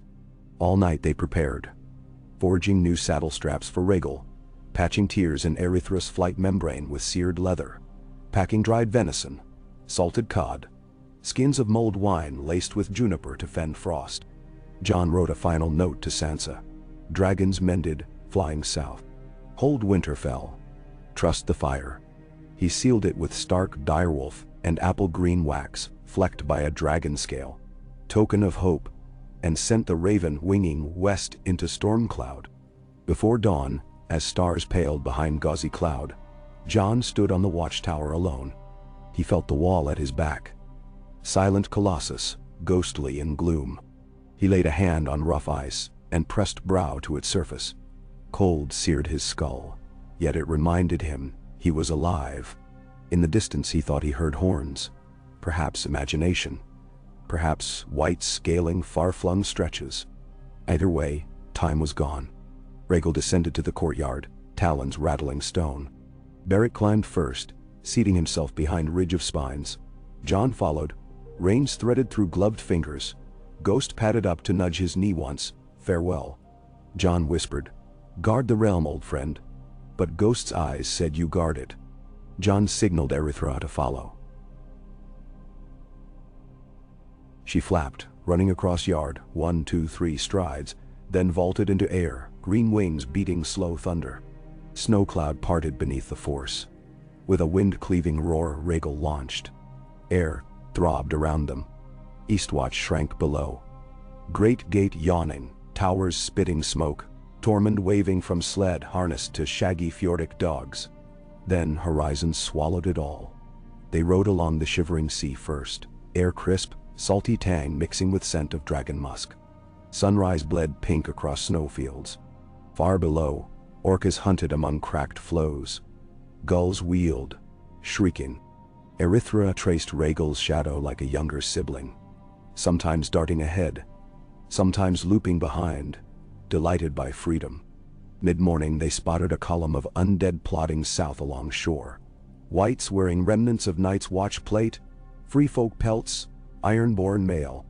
Jon angled Rhaegal downward, unleashing emerald flame that churned snow to steam, eviscerating the line. In the aftermath, 6 charred giants staggered aflame until collapse, black ribs exposed to frigid air. Beric whooped, sore delight, though Jon's victory tasted sour.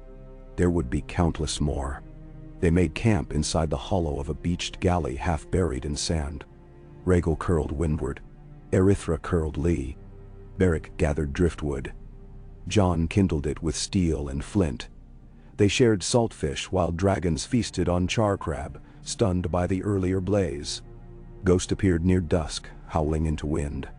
He had outrun the sled and pawed Jon's cloak until allowed to curl between dragons, warmed in furnace glow. Second day broke with leaden sky, sleet, stinging faces. They took flight soon after, crossing scary dotted coves. Erythra's wound reopened mid-air, spraying green-tinged blood. Jon called halt. Upon a granite promontory where stunted pines bent like supplicants to see. There he burned dried seaweed to sterilize wound, then used strips torn from his cloak to lash wing tight against the dragon's flank. Erythra licked his gloved wrist, tongue hot enough to scorch hair. They shared a moment of mutual pain and trust. Beric watched. In Rhoynar tales, he said, dragons bond for life with those who tend them in blood. Jon teed final knot. Let's hope tales hold truth. That night, they huddled in a shepherd's hut abandoned decades earlier. Collapsed roof patched with dragon leather. Snow drummed constant. Ghost prowled perimeter, ears flat. Inside, Beric told stories of his first death. A lance through gut during Greyjoy's rebellion. While Jon cleaned Longclaw's leather, Erythra stretched wing gingerly. Rhaegal slumbered, chest rising and falling like tide. Jon dreamed once more. Visions now sharper, edges like newly forged steel. He stood atop a spire of obsidian dragons circling, their roars echoing across wasteland. Where Blackwater Bay lay drained to cracked mud, castles toppled, skeletons of giants encrusted with ice. A blue comet arced overhead, split, then crashed into the ruins of the Red Keep. From Crater rose the Night King crowned in midnight flame. He lifted a spear, hurled it, straight at Jon. The lance became a sword of light just before impact, dissolving into ash. Jon awoke before dawn, heart hammering. They took flight again under slab-gray canopy. Beyond cliffs, frost-whipped prairie tumbled south toward the neck. Late afternoon sunlight pierced clouds in creaking shafts, gilding Erythra's dorsal plates. They sighted Maidenpool's harbor speckled with anchored vessels. Fishing cogs, Stormlander trawlers, a Lysine pleasure barge repurposed for refugees fleeing rumors of the dead. Jon directed Rhaegal to land on a bluff above the gull-noisy port. A watchtower guard shouted and stumbled backward into snow. He fumbled a horn, but the mouthpiece froze to his lips. Jon dismounted, cloak flapping, Beric behind. Dockmasters gathered warily. "King in the north," Jon announced. The words startled him each time. He ordered provisions.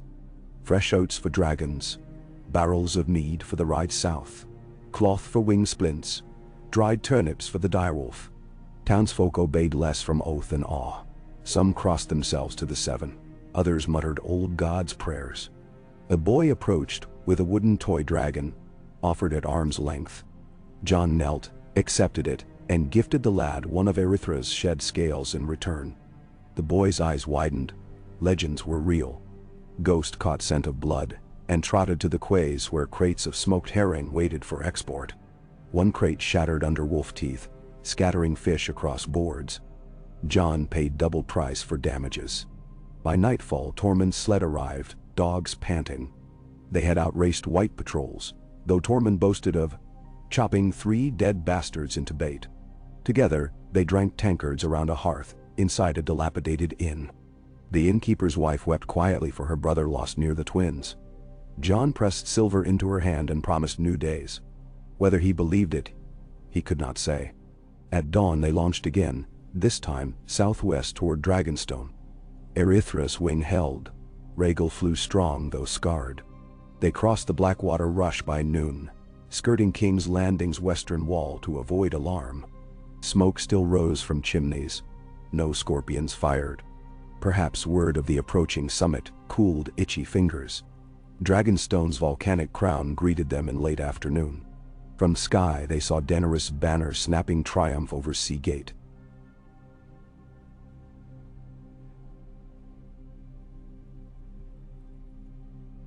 Tyrell green sails, Martell crimson, Tully blue.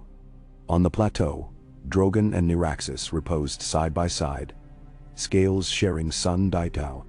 Davos Black Betha anchored at wharf like a dark bird. They landed in courtyard as drums signaled return. Daenerys hurried across basalt steps, cloak catching wind. She reached Jon as he dismounted, eyes raking his face for hurt. He smiled first, to ease her worry, then indicated Erythra's bound wing. "Shall mend," he said. Rhaegal already flies free. She stroked the green dragon's muzzle, murmuring thanks. "I felt their pain across the sea," she whispered, voice breaking. "Bond of blood." Tyrion approached with scroll case. "Cersei accepted terms," he announced. "Summit at first light 2 days hence." "She brings her mountain. We bring our proof." He nodded at the white cage disgorged from Black Betha's hold. Still snarling, frozen breath, frosting bars. Jon exhaled. "Then we leave at dusk tomorrow. Rhaegal and Drogon fly above. Fleet carries others. Overland contingent rides swift." Tyrion unrolled map on crate. "We set camp at ruins outside King's Gate. March to Dragon Pit at dawn. Hostages exchanged. Jaime stands for Cersei, Ser Jorah for us." "Menci." Jorah stiffened, but accepted with quiet nod. "An honor," he murmured. That night banners of 6 houses flew above Dragonstone's battlements. Stark direwolf, Targaryen dragon. Targaryen Stark sigil, newly stitched. Tyrell rose, Martell sun, and Baratheon stag of Gendry's forging. Wind howled around them, yet within the great hall candles burned in shimmering seas. Lords and ladies from Reach and Dorne feasted on crab pie, lemon cakes, Dornish red. Musicians played ballads of Aegon's conquest. Dancers whirled beneath hissing torches. But talk at the high table remained sober. Dead men, Living war. The fragile dawn. Daenerys sat at Jon's right, Tyrion at her other side. She toyed with goblet, scarcely drinking. I have fought slavers, warlocks, usurpers, she confessed under breath. But this meeting frightens me most. Cersei wields lies sharper than any blade. Jon replied, truth stands taller. When lords see dead walk, they must unite. Men believe what suits them, Tyrion interjected, swirling wine. But corpses tend to dissuade doubters. Davos tapped his knuckle on the pine. Ay, if the bloody thing behaves, we keep it chained, till the right moment. Hells, I'll yank the tarp myself.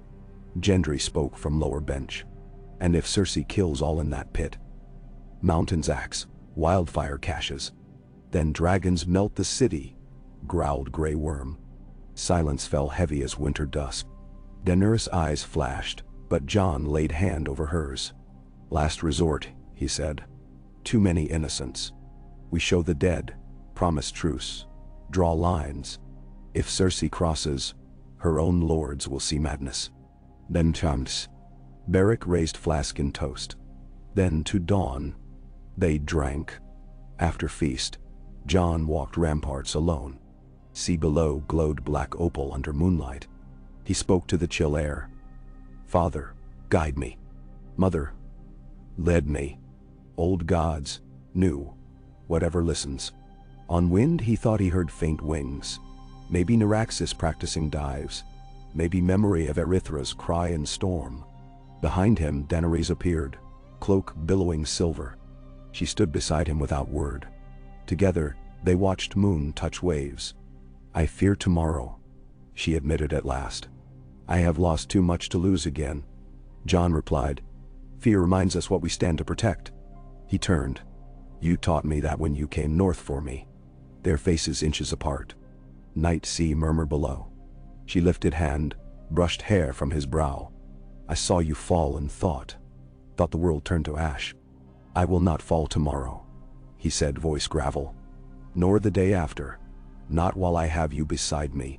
She smiled, small and fierce. Then let's claim dawn. They parted before anybody could spy more than silhouettes. Dawn of departure came swift. Fleet unfurled sails. Rhaegal and Drogon wheeled overhead. Naraxis accompanied, Erythra kept grounded with Torment to guard. Tyrion boarded the flagship ahead of hostages. The white cage lashed mid-deck, tarped in heavy black. Wind favored them. By afternoon, King's Landing's broken walls loomed, still bearing scorch marks from alchemist eruptions years past. The fleet anchored near Fisher's Wharf. Dragons alit on hillside north of the city, stirring dust devils. Lannister guardsmen lined battlements like red-flecked teeth. Archers clutched scorpion quarrels but did not loose. Jon rode through King's Gate at head of column. Stark armor of darkened steel, white direwolf on breast, long claw at hip. Beside him Daenerys rode pale mare, silver hair braided with obsidian beads. Behind came Tyrion, Davos, Missandei, Grey Worm, Jorah leading captured white in cart. Beric holding flaming sword high. Gendry and Baratheon black and gold. Sarah and Elsera bearing dragonglass arrow quivers. A hush settled on city streets as small folk lined alleys, eyes wide, murmuring 7 blessings, old gods' names, foreign prayers. Some tossed rose petals, others threw dung. One old woman knelt as they passed, whispering dragonborn, tears silvering cheeks. At gates of the dragon pit, a gauntlet of gold cloaks awaited. The mountain in black steel stood monstrous beside Qui Burn. Cersei Lannister herself emerged from gilded litter. Hair cropped short, golden crown a circlet of lion heads. Her gaze traveled from Drogon's silhouette above to the ragged company at Jon's rear, a smirk curved lips. Jaime beside her wore weathered gold armor, eyes wary. The pit within lay half-ruined. Scorched pillars, crumbling seething tiers. Sand floor burned by wildfire of ancient revolt. Today, benches replaced by makeshift dais, draped in cloth of crimson and silver. Lannister guards formed semicircle on one side, unsullied on the other. In the center stood a stone dais where hostages knelt. Cersei raised gloved hand. Let us parley. Her voice carried hiss of blade unsheathed. She sat, legs crossed, and studied Jon. "King in the north, your father bent knee once and lost his head. You risk same." Jon ignored slight. He gestured.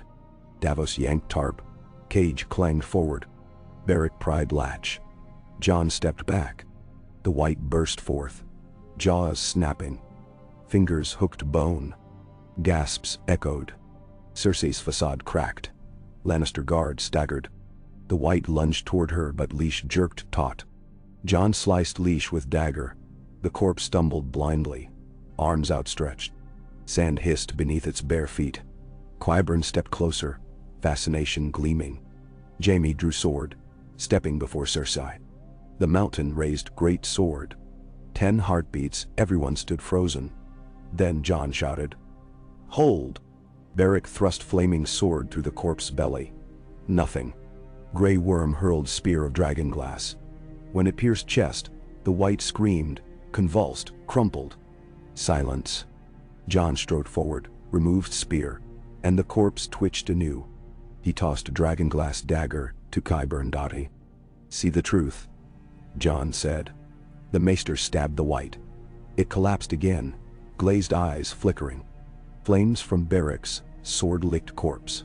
It writhed, then lay still, smoldering. The smell of charred rot filled air. Cersei glared at Qyburn, who could only nod. She faced Jon. "What do you demand?" "A truce," Jon said. "All armies march north. Fight the dead. When done, we choose our kings with living hearts." Cersei's eyes shifted to Daenerys. "And after? You lay aside claim? Dragons do not sleep once woken." Daenerys stepped beside Jon. "The throne can wait. Dawn cannot." Her voice rang across crumbled chamber. "Aid us, or the dead will drown your throne in silence."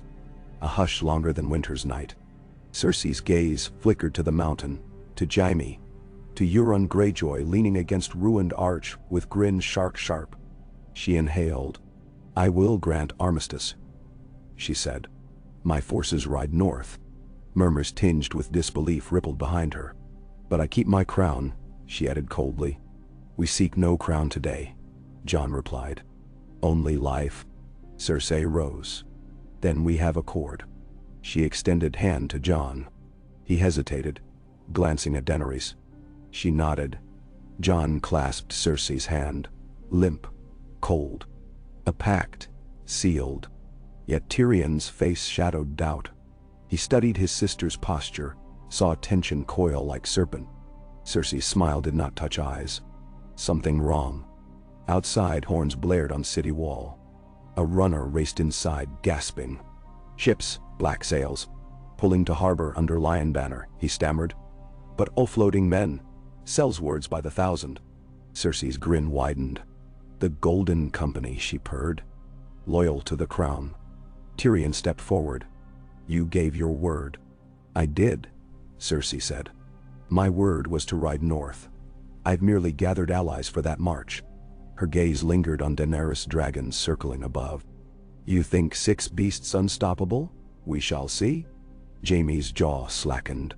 "You never meant peace." Cersei's glare scorched him. "Peace is death. I will not yield throne to bastard of winter and dragon whore." She snapped fingers. Archers knocked arrows. The mountain advanced. Before bloodshed birthed, a scream ripped high, dragons roar. Neraxis dive-bombed outer wall, incinerating scorpions. Drogon circled, a tempest of obsidian flame. Stone melted, towers cracked. Panic seized gold cloaks. Jon shoved Daenerys behind him, sword drawn. Beric ignited blade. Sarah loosed glass-tip arrow that clanged off Mountain's helm. Cersei backed toward archway, but Jaime seized her wrist.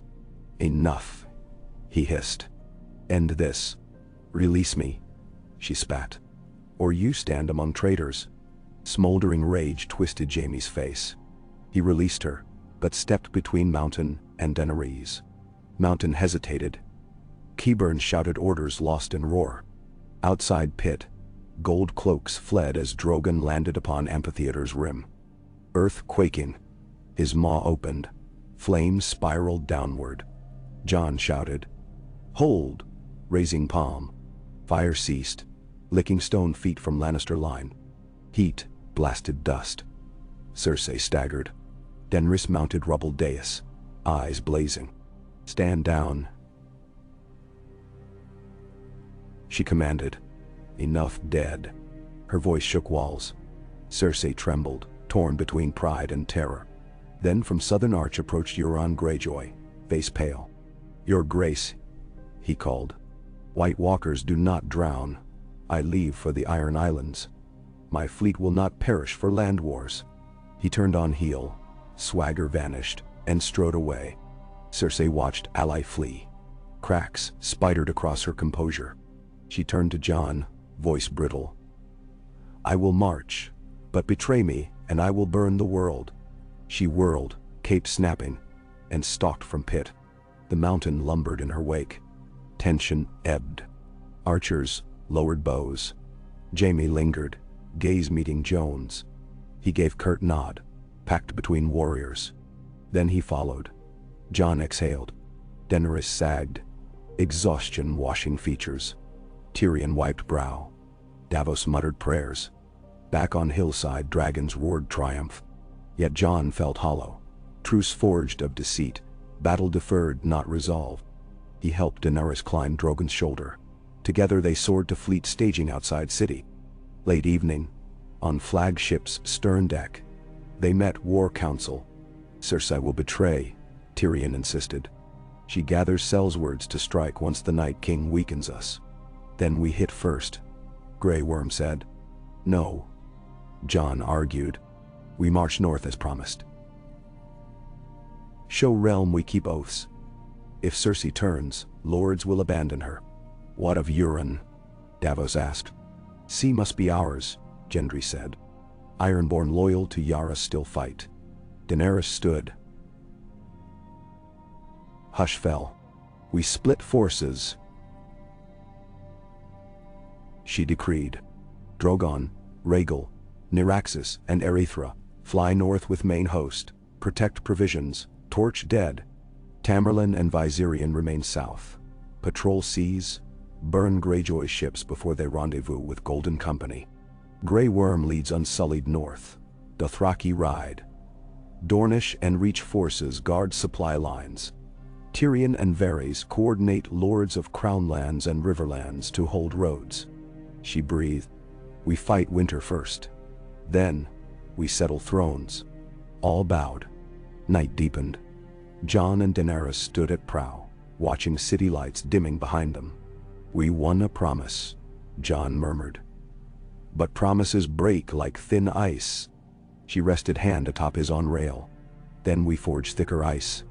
Stars wheeled overhead. Waves slapped hull. Dragons wheeled across moon like shadows of vaster age. Winter's war loomed, but beneath cold weight burned an ember impossible to quench. Ice and fire entwined, forging path through darkness toward dawn. Neither yet could see. But both would chase until world remade or hearts undone. K. Gray dawn bled across the Blackwater, painting the sails of 100 vessels in streaks of iron and rose. The flagship Queen's Aegis rocked gently upon the tide. A far calmer rhythm than the blood beat thundering in Jon's ears. From the quarterdeck he watched crews scurry along lines, reefing canvas under the soft push of an offshore breeze. Drogon and Rhaegal wheeled overhead, dark silhouettes etched against a bruised sky, while Nyraxis paced the forecastle yard, her ruby scales glimmering whenever torches flared at the rail. Below, between anchor cables and cannon swivel mounts, the White's cage stood draped in damp tarpaulin. Chain rattled beneath as the corpse clawed at its bonds, each rasp a reminder of what truly waited in the north. Jon tasted bile at the back of his throat, but forced calm. Feet away stood Davos, thumbs hooked through sword belt, face like weathered oak. Beyond him, Beric Dondarrion leaned against the mizzenmast, the glow of dawn kissing the pale scar at his throat. They were mere days from turning back north, but in those days the fleet must skirt every reef, dodge Euron's black tide, and purge its own doubts. Word of Cersei's truce had spread quickly, and with it a sickness of suspicion, among Reach soldiers still mourning Highgarden. among Dornish spear maidens remembering Sunspear's fall, among northern knights reading every southerner's smile as treachery. Jon felt the weight of those doubts as keenly as any blade. So he strode the decks at sunrise, offering nods, pairing hands to shoulders, praising vigilance. It was the small work, yet a king's work nonetheless. Daenerys emerged from the aftercastle, cloak snapping silver against wind. Her cheeks were flushed from cold salt spray, hair braided high beneath a fur-trimmed hood. She took her place beside Jon without preamble, gaze fixed northward where pale fog blurred the horizon. "Ravens arrived from Dragonstone," she said quietly. "Arya Stark reports Winterfell bracing for siege. Sansa sends gratitude for grain and steel, but warns rations dwindle. Bran saw things." The last word trembled between them like a plucked string. "I can guess." Jon's voice dropped. "The Night King gathers at the Shivering Sea. Thousands more whites. Kraken-dragged sailors, drowned horses, even great white wolves turned against their own. My sister wrote of that too." Daenerys inhaled sharply. "Then we can spare no more time sowing seeds in the south." "We won't," Jon promised. Below, sailors cast off breastlines. The fleet edged from anchor, oars dipping with the rhythm of a heartbeat. From the crow's nest a horn rang twice. "Ship off the starboard bow." Jon narrowed eyes. Far to the east, a smear of black hulls emerged. From shadow, or from dreams made steel. He pivoted to the helmsman. "Bring us windward." Signal Grey Worm on Sunspear. Ready catapults. He turned to Tyrion, who had appeared at the stair in night-stained doublet. "How many?" "Hard to tell," the hand replied. "A dozen at least. And their colors?" "Not Greyjoy. Golden Company," Davos muttered. Cersei wasted no time. Daenerys tapped Drogon's scale-carved bracer on her wrist. "We burn them." Jon hesitated. Images of small folk pressed against hulls, conscripts who'd never seen a dragon. But delay risked fleet and mission. He gave curt nod. Rhaegal answered Daenerys' whistle, plunging like green-shot thunder. Drogon followed, a black arrow-cleaving cloud. Sailors below drew breath. Half awe, half dread. As living pyres streaked overhead. Flame raked the sea. Orange blossoms blossoming across tar-daubed hulls. One mercenary galley exploded, mast snapping like a matchstick. Another rolled belly up, oarsmen leaping into boiling water. Those who survived flailed until dragons wheeled back. Then hope drowned with them. On Queen's Aegis the crew erupted in cheers, but Jon watched in grim silence. Fire might save the living, but it ate men all the same, no matter their allegiance. When smoke drifted off, only a triad of charred hulk shadows bobbed in the waves. No further sails crept from the haze. For now, the sea road lay clear. Tyrion exhaled. Euron will hear of this soon. His fleet still lurks behind Dragonstone's lee. He'll strike the supply lines we leave in our wake. "Memishal. We leave Viserion and Tamerlan to patrol," Daenerys said. "They'll scour the Sea of Krakens." "2 dragons alone?" Davos asked. "They are enough," she replied, steel under silk. "And Erythra guards Dragonstone." Jon placed hand on her arm, catching her eye. "We must not squander them, if Rhaegal or Drogon fall in the north." "They won't," she answered, though he saw fear flicker. Nightfall brought calm seas and cloudless sky. In the captain's cabin they convened.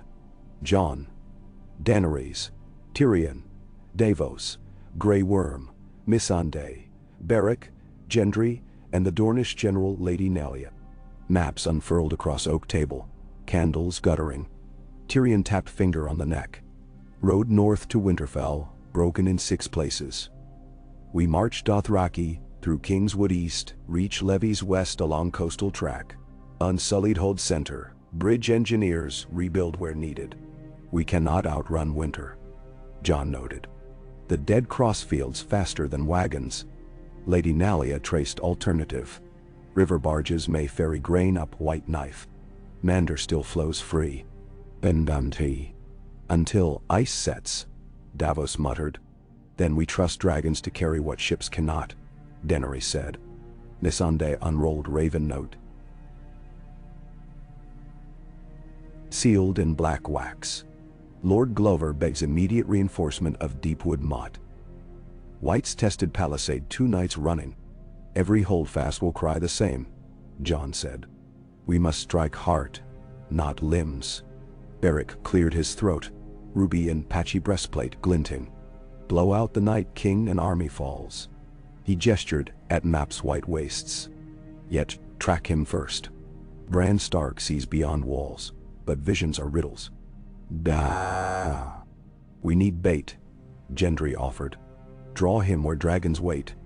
More than dragons, Tyrion added. We have wildfire caches hidden north of Blackwater. Bring casks to Winterfell. Trap the fields outside Moat. Dragon flame lights fuse. He shrugged. If Night King wants castle walls, let him cross minefield of green fire. Grey Worm's expression remained unreadable. Wildfire burns living too. Then plan trenches, Jon replied. We shepherd civilians inside last ring. Only dead greet the flames. Silence fell. They all pictured those flames. 2 days later, the fleet dropped anchor in White Harbor under a veil of snow. The city walls bristled with spear points and fearful faces, but when the dragons swept low, the gates opened with resigned awe. Jon disembarked first. Hugged Lady Manderly, who tottered forth wrapped in furs. She whispered, "Winter takes everything but hope," and wept upon his shoulder. He promised bread without tasting its truth. Rhaegal drank from the harbor, wings folded, as carts loaded with river wheat and smoked eel rolled toward ramp to meet cavernous dragon maw. Erythra arrived by sky before sunset. Wings still splinted, but beating strong. She nuzzled Ghost upon landing. The direwolf yipped, bounding circles. That night, the Bay of Seals glowed emerald beneath drifting aurora. Coley fishermen swore the lights were spirits urging them south.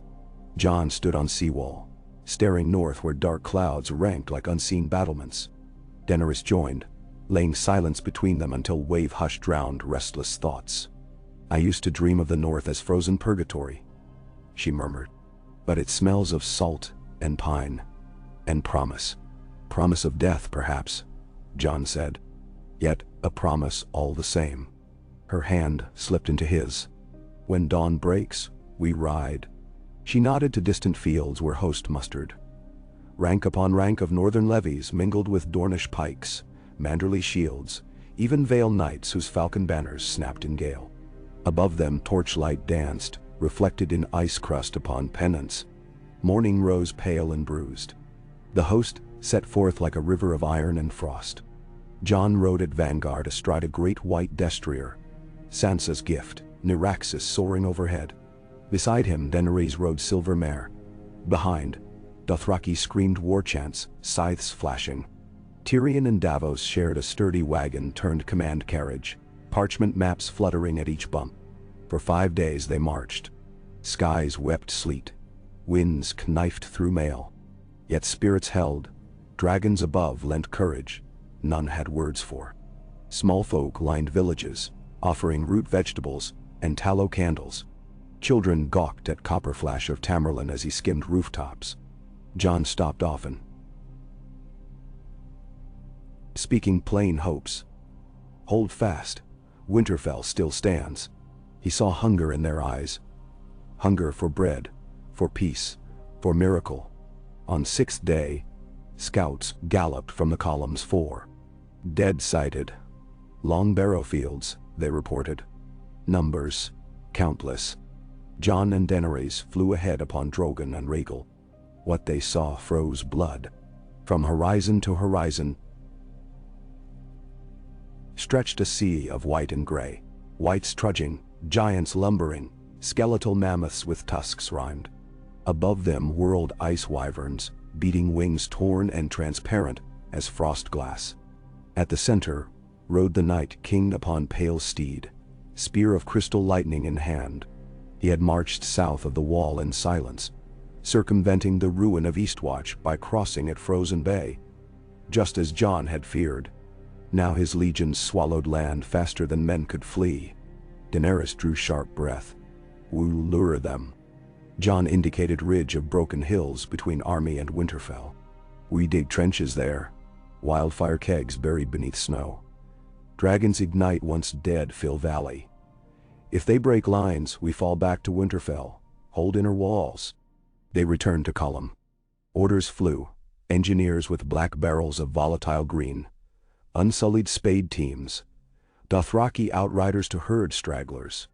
Tyrion oversaw a grid of fuse lines using pitch-soaked rope. By dusk, diggers had carved a labyrinth of ditches half a mile long, filled with brush, covered lightly with snow. Casks of wildfire nestled beneath. That night Jon walked trench paths, torch in gloved hand. Barrett trailed. Sword unlit, between scudding clouds. Stars blinked. "Do you believe we can kill him?" Jon asked. Barrett considered. Flame alone may fail. But Valyrian steel, dragonfire, and... He tapped hollow chestplate. Purpose. He smiled wearily. "I have died 6 times for lesser reasons." Jon clapped shoulder. "May you live past 7. Mid-watch. Horns blared. From darkness surged white vanguard. Ghouls scuttling on all fours, eyes glowing cobalt. Archer ranks loosed flaming arrows. Dothraki dashed, curved blades severing skulls in fountains of ice. Still more came, bodies piling. The sky howled with wyvern calls, answered by dragon roars. Naraxis dove first, cones of crimson flame, sweeping trenches clear. Tamerlane strafed next, breath bright as morning copper. Under heat, snow evaporated, dead caught fire, stumbling into pits where green wildfire waited. Then the Night King raised his spear. Jon, astride Rhaegal near ridge summit, felt air crackle. He shouted warning as spear flew. A streak of living ice. It missed Naraxis by arm's breadth, puncturing hillside where it exploded in shardstorm. Earth trembled. Dragons wheeled higher. Below, wildfire fuses hissed alive from stray flame. Tyrion cried signal. Engineers lit master line. Rope trailing into valley. A pregnant hush. Then the world went green. Wildfire erupted like sun-spawned tidal bore. Emerald walls roared 20 feet high, whiplashing through trenches. Whites ignited, shattering like glass. Giants toppled, aflame from crown to knee. Heat blasted Jon's face though perched above. Night sky turned midday bright, then dimmed as smoke geysered. When flames subsided, a scar of blackened ground faced Night King's host, piled with writhing embers. Charred corpses fused into warped arches of bone. But beyond smoking ravine, tens of thousands still stood. Unblinking. Jon's heart hammered. Again. But they had spent half their wildfire and fuel fuses. Only dragons remained. Drogon and Rhaegal plunged, spewing torrents of orange and jade. Whites burned by thousands. But each pass left dragons panting.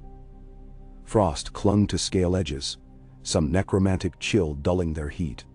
Night King advanced, frost aura shrouding him like cloak. From rear ranks, living silhouettes strode forward. A white giant clad in broken armor, of a former Umber's chief. It brandished club formed from uprooted elm.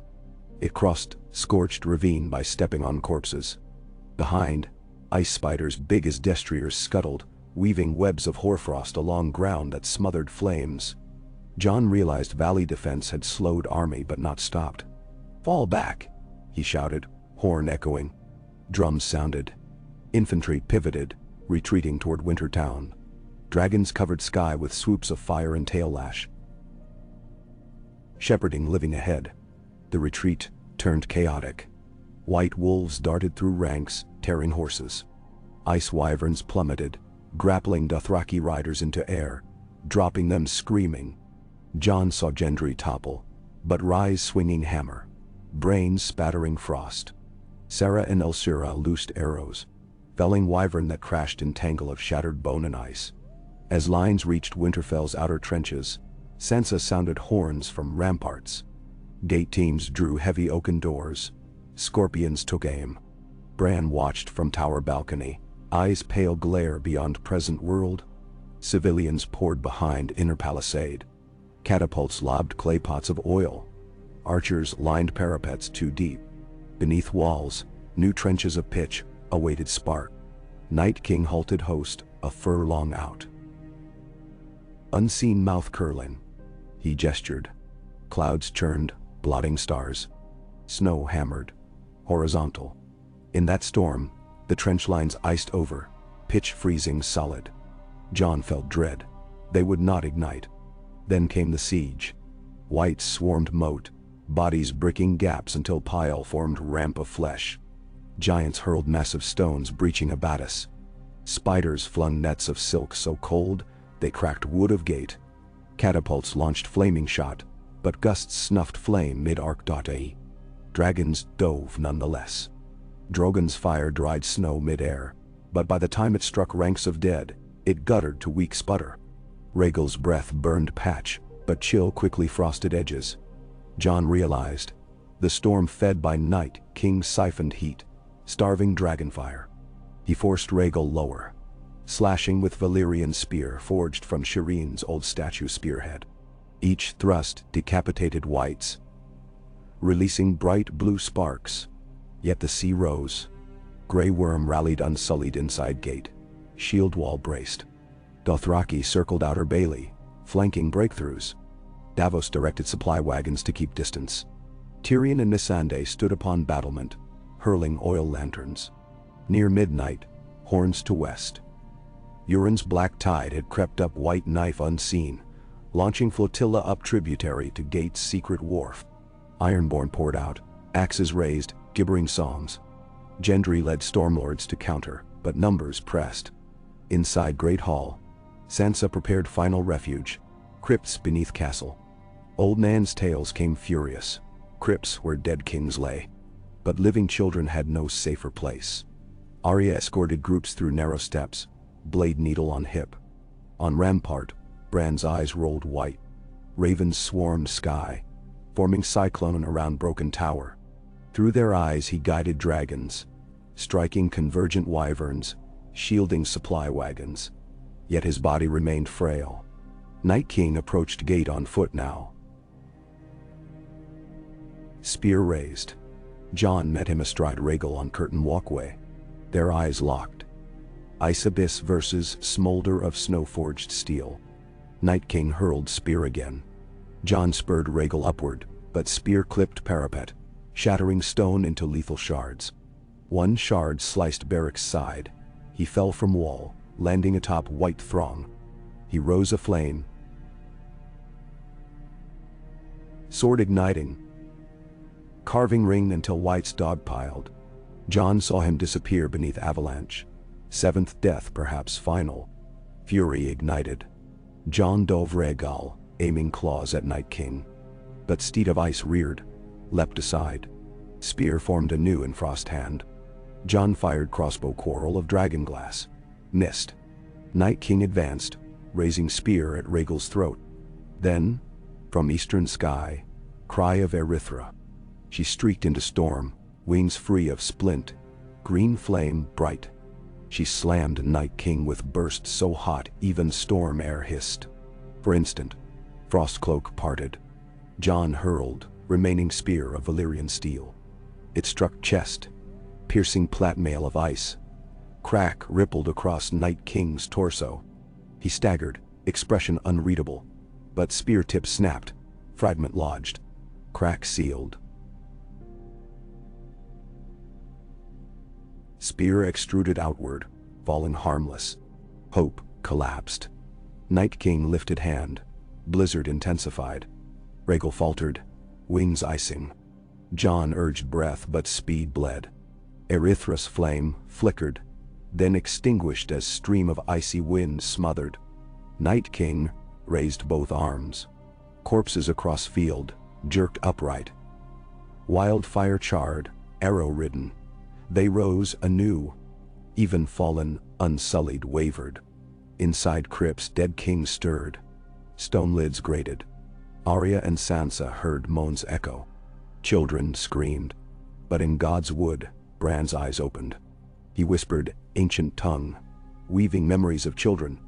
A first men's pact. Of dawn's promise. A pulse of emerald light blossomed from heart tree, racing through earth like shockwave, stalling risen kings mid-lurch. A moment only, but enough. Jon shouted to dragons, "Target spear!" Erythra banked. Niraxis swooped alongside. 3 dragons exhaled fire in converging stream. Copper, ruby, emerald, searing storm into whirling vortex. Flames licked Night King, momentarily blind. Drogon crashed behind him, tail sweeping wall of whites into crater. Rhaegal regained altitude. Yet Night King still walked, frost armor glowing red-hot before refreezing. A new sound, horn of Stark. Atop ridge north stood figure on horseback. Jaime Lannister, clad in gray cloak, golden hand raised. Behind him, banners of Riverlands.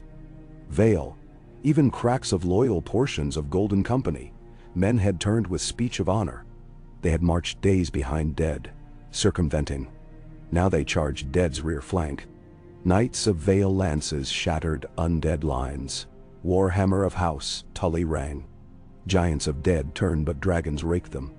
Jaime spurred horse through breach, reached Night King's rear. He threw spear of dragon steel gifted by Gendry. Night King spun, parried with ice blade, shattered spear. But distraction allowed Jon to direct Rhaegal to talon strike. Claws raked across Night King's back, dislodging fragment of Valyrian spear still embedded. It clattered. Atop Winterfell's wall, Tyrion spotted fragment.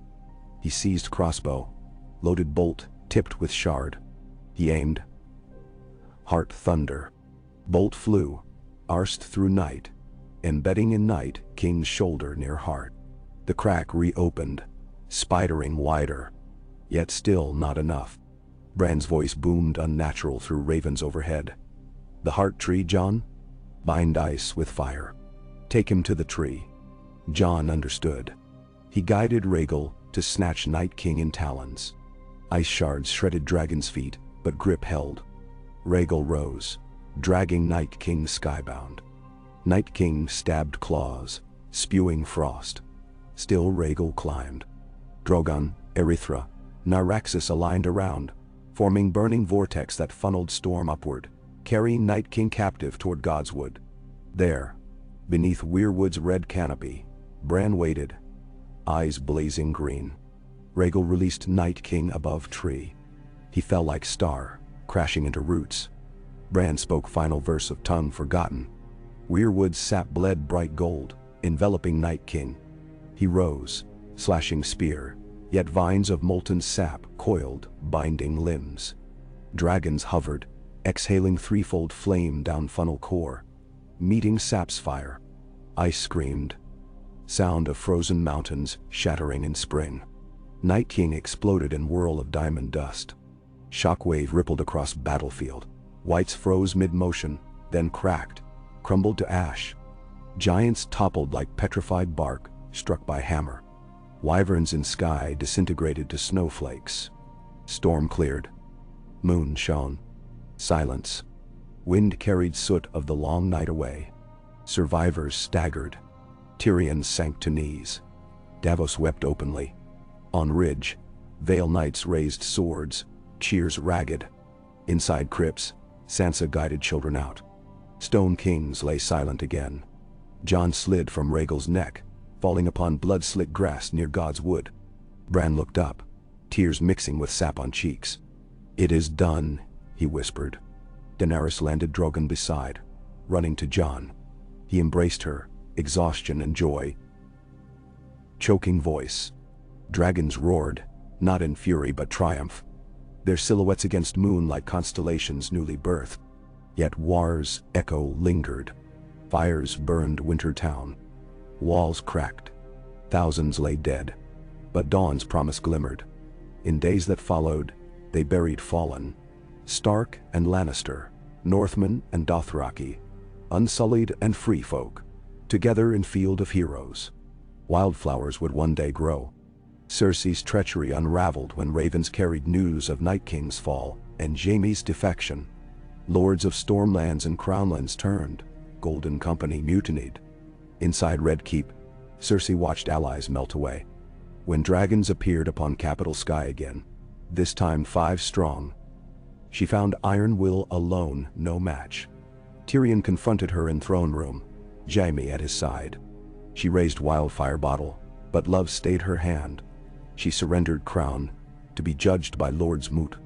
A great council convened at Harrenhal, neutral ground once forged by dragonfire. There, Bran the Broken, now called Seer of Dawn, proposed union under dual rule. Daenerys Stormborn, Queen of Dragonflame, and Jon Targaryen Stark, Dragon Emperor of Ice. Their crowns forged into one circlet of starlight steel and dragonglass. Lords swore fealty not out of fear but gratitude. Only the Iron Islands abstained, Asha Greyjoy seeking independence, granted on promise of peace. North received right to self-govern under Sansa, as High Lady. Free folk claimed forest beyond Shattered Wall. Dothraki roamed Reach's wild plains, welcomed as rangers. Unsullied settled in fertile islands of Summer Sea, founding City of Freedom's Rest. Tyrion oversaw reparations. Davos became master of ships. Gendry legitimized as Baratheon, Lord of Storm's End. Arya sailed beyond sunset seas, her stories drifting back on gull wings. Years later, Children of Ice and Fire learned beneath weirwood planted in King's Landing Square. It bore red leaves and white bark, symbol of ancient North and reborn South. Overhead, dragons soared, free yet watchful, casting shadows that no longer frightened. And in quiet moments, Jon and Daenerys would climb ramparts at dusk, watching sun set upon realm stitched anew. Ghost at their feet, Bran's ravens above. They would hold hands, scarred, strong, and remember night when world almost ended. They would vow each evening to guard dawn, for they knew darkness never dies, only sleeps. But as long as men choose hope, and dragons guard the sky, dawn would rise, again and again, upon Westeros. Winter's quiet after war was never silence.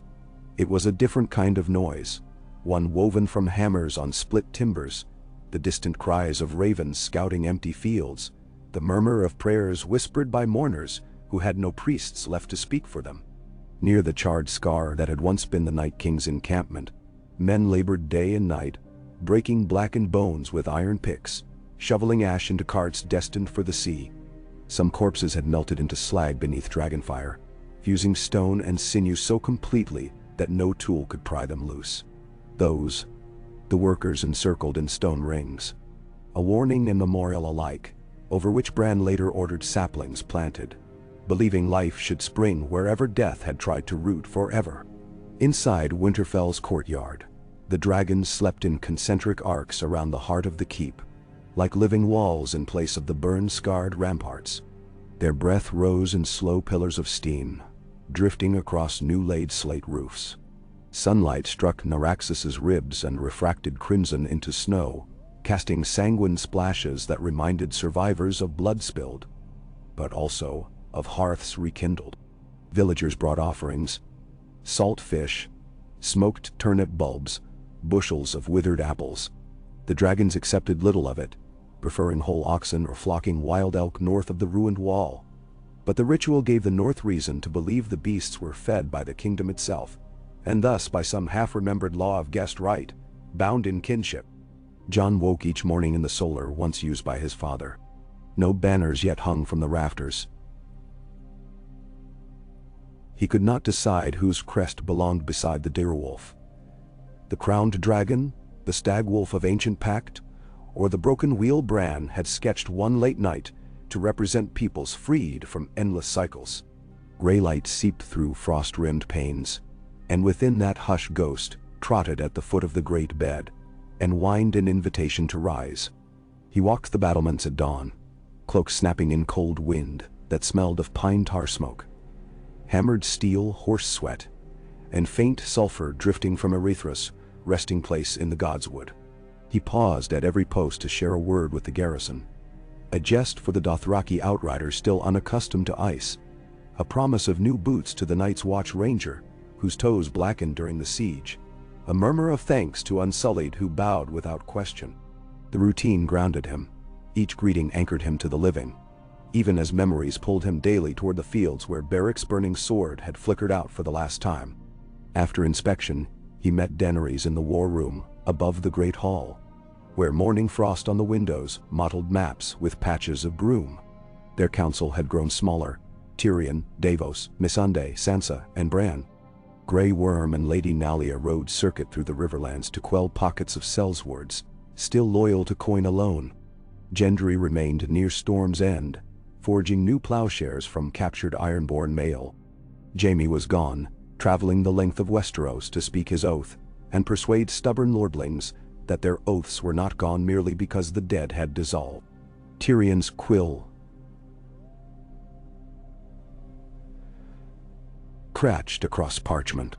Salt storage in White Harbor rots. Lord Manderley begs casks of Old Town brandy for his dockhands, else they mutiny before winter's crest. "Ben?" Davos grunted. "Give them brandy and they'll mutiny harder once casks run dry. Better send spinners to teach them hemp weaving. Nets catch more fish than jugs catch spirits." Missandei recorded each motion while Bran listened, eyes distant, owl wide, as if ravens perched behind his irises. Daenerys turned to Sansa. "The Northmen who bled for us must be paid before we divide taxes with southern lords. Have you final tallies?" Sansa slid a ledger forward. Columns of ink as neat as winter branches stripped of leaves. 73,000 bushels reserved for households inside the Wolfswood, 6,000 for widows in Barrowton, and 5 for black brothers now stationed at Moat Cailin. Still a deficit.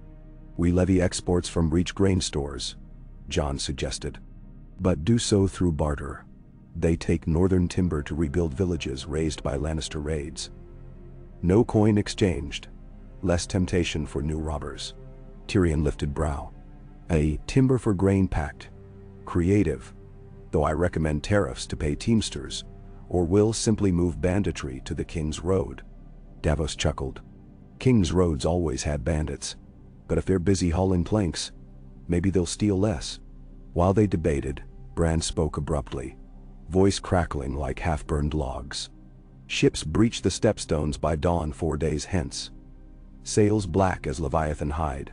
They carry plague in bilges and mercenaries grown thin on lies." Silence stampeded across the table. Jon met Daenerys's gaze, same cold realization dawning. Euron's final card. Ships that had fled before wildfire, but returned now as undead hulks or desperate reavers. "What's in their holds?" Daenerys asked. "Rot," Bran murmured. "And sacks of grain claim to be tribute for Winterfell. Yet weevils crawl through every kernel, and beneath sacks lurks black powder dredged from Korth's alchemist pits." "A bomb," Tyrion breathed.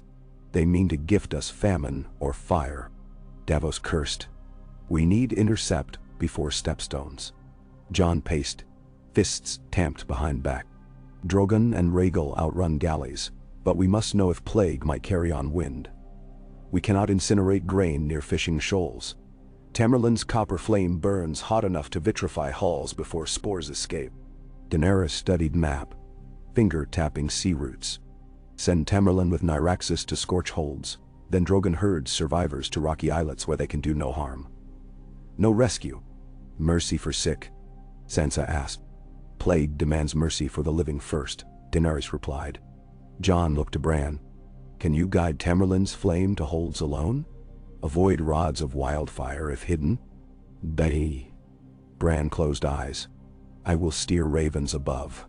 Their sight shall be yours." Within an hour Nyraxis and Tamerlane soared south, squires clinging to harness lines, their roars dwindling to echoes. Drogon would follow next storm, once unsullied gunners secured newly forged ballista heads of castle-forged steel. The meetings ran long into dusk, yet every decision felt a pebble against the avalanche of rebuilding. When at last Jon slipped from the war room, he found Arya waiting outside in the low corridor, cloak slick with melted snow. "You missed supper," she said by way of greeting.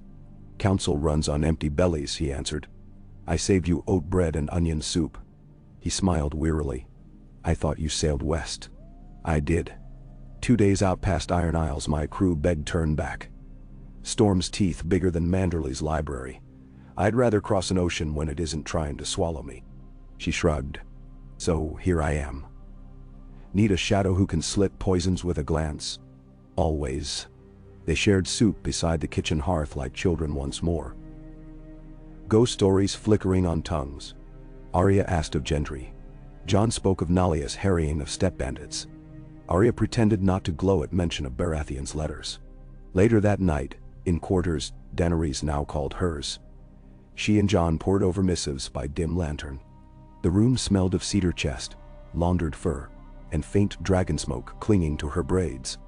Parchments bore seals of lords near and far, pledges of fealty scrawled beside demands, harbor dues, road patrols, relief for burned vineyards, permission to marry heirs, without crown's interference. They kept separate pile of those requiring hearts pressed behind ink.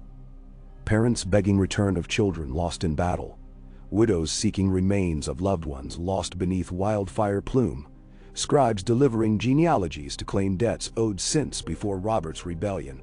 Daenerys pressed palm to brow. I once thought winning a throne hardest. I was wrong.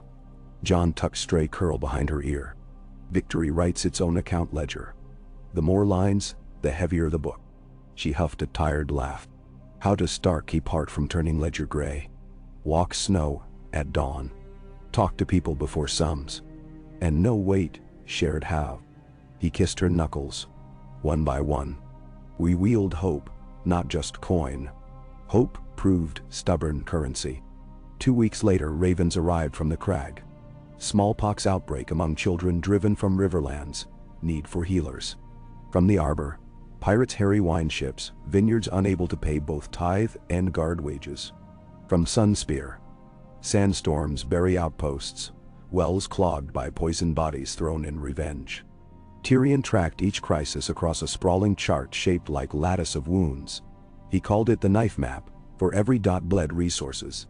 Davos joked they should patch map with cork to catch leaks before kingdom drowned. To ease burdens, Daenerys proposed establishing Queen's Wings, rotating flights of dragons escorting aid convoys. Erythra and Neraxis shepherded grain south. Tamerlane carried maesters west. Rhaegal bore healers north to treat smallpox. Drogon rarely left Winterfell, his presence a deterrent to any who might test new reign. Beneath those wings, realms slowly knit. Seed merchants opened stalls beneath shattered towers. Dothraki traded pelts for barley seeds. Unsullied built barracks near orphan houses teaching freed children letters in High Valyrian and Common. Bards spun tales of the Green Fire Line, of Jaime Lannister's charge, of Bran's lightning birds, of Jon and Daenerys' locked hand while dragons ringed a frozen moon. Yet storm clouds never vanished entirely. One dusk, Arya burst into council with captive. A gaunt man bearing spiderweb tattoos across eyelids. She'd caught him skulking near armory with vials of yellow poison from Lys. Under torchlight, he confessed plot. Remnants of Sons of the Harpy paid by Clyburn loyalists, hiding in old Red Keep tunnels. Their aim? To slay Queensguard when dragons absent, then loose contagion along King's Road. Interrogation revealed network across port cities. Tyrion fumed. Sansa pressed for public hangings to quell fear. Davos urged swift covert strikes. Jon and Daenerys weighed justice and mercy. In the end, they punished ringleaders by exile to Summer Isles, where they would rebuild plague wards under watchful eyes, a sentence harsh yet leaving room for redemption. Many Northerners decried leniency. Dothraki perplexed, unsullied obeyed. The realm muttered but did not riot. Months folded into one another, the way river ice fractured come early thaw. Loud cracks, brief floods, then stillness heavier than before.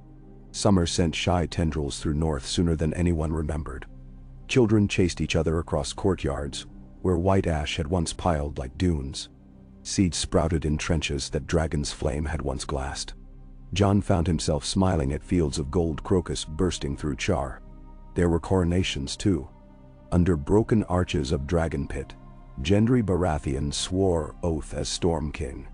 Placing burnt oak crown upon weather-tousled hair, Arya at his side, though she refused any title but Wolf of no house. Down in Sunspear, Lady Nalia bound wrists with Missandei in union that wove Dorne and Neath into single promise of sanctuary. Across sea, Grey Worm laid first stone of freedom's rest, a harbor city where buyers and sellers would answer to no master but law carved by survivors of chains. Time's River carried smaller stories. Samuel Tarley arrived with scrolls of Old Town's great library, unveiling treatises on crop rotation better suited for colder summers. Bran oversaw grafting of weirwood cuttings in crownlands, forging quiet groves where small folk whispers replaced high-born hymns. Davos financed fleet of fisherwomen who refused to lose husbands to any war again, their sails painted with white darewalk. In private hours, Jon walked the crypts, speaking with stone effigies. He asked Ned Stark how to judge thieves when hunger pressed. He asked Lyanna if he had honored her secret. He asked Robb if command ever felt less like wearing spines. Only silence answered, yet he left lighter each time. Daenerys sometimes joined, fingertips brushing old crowns etched on tomb lids.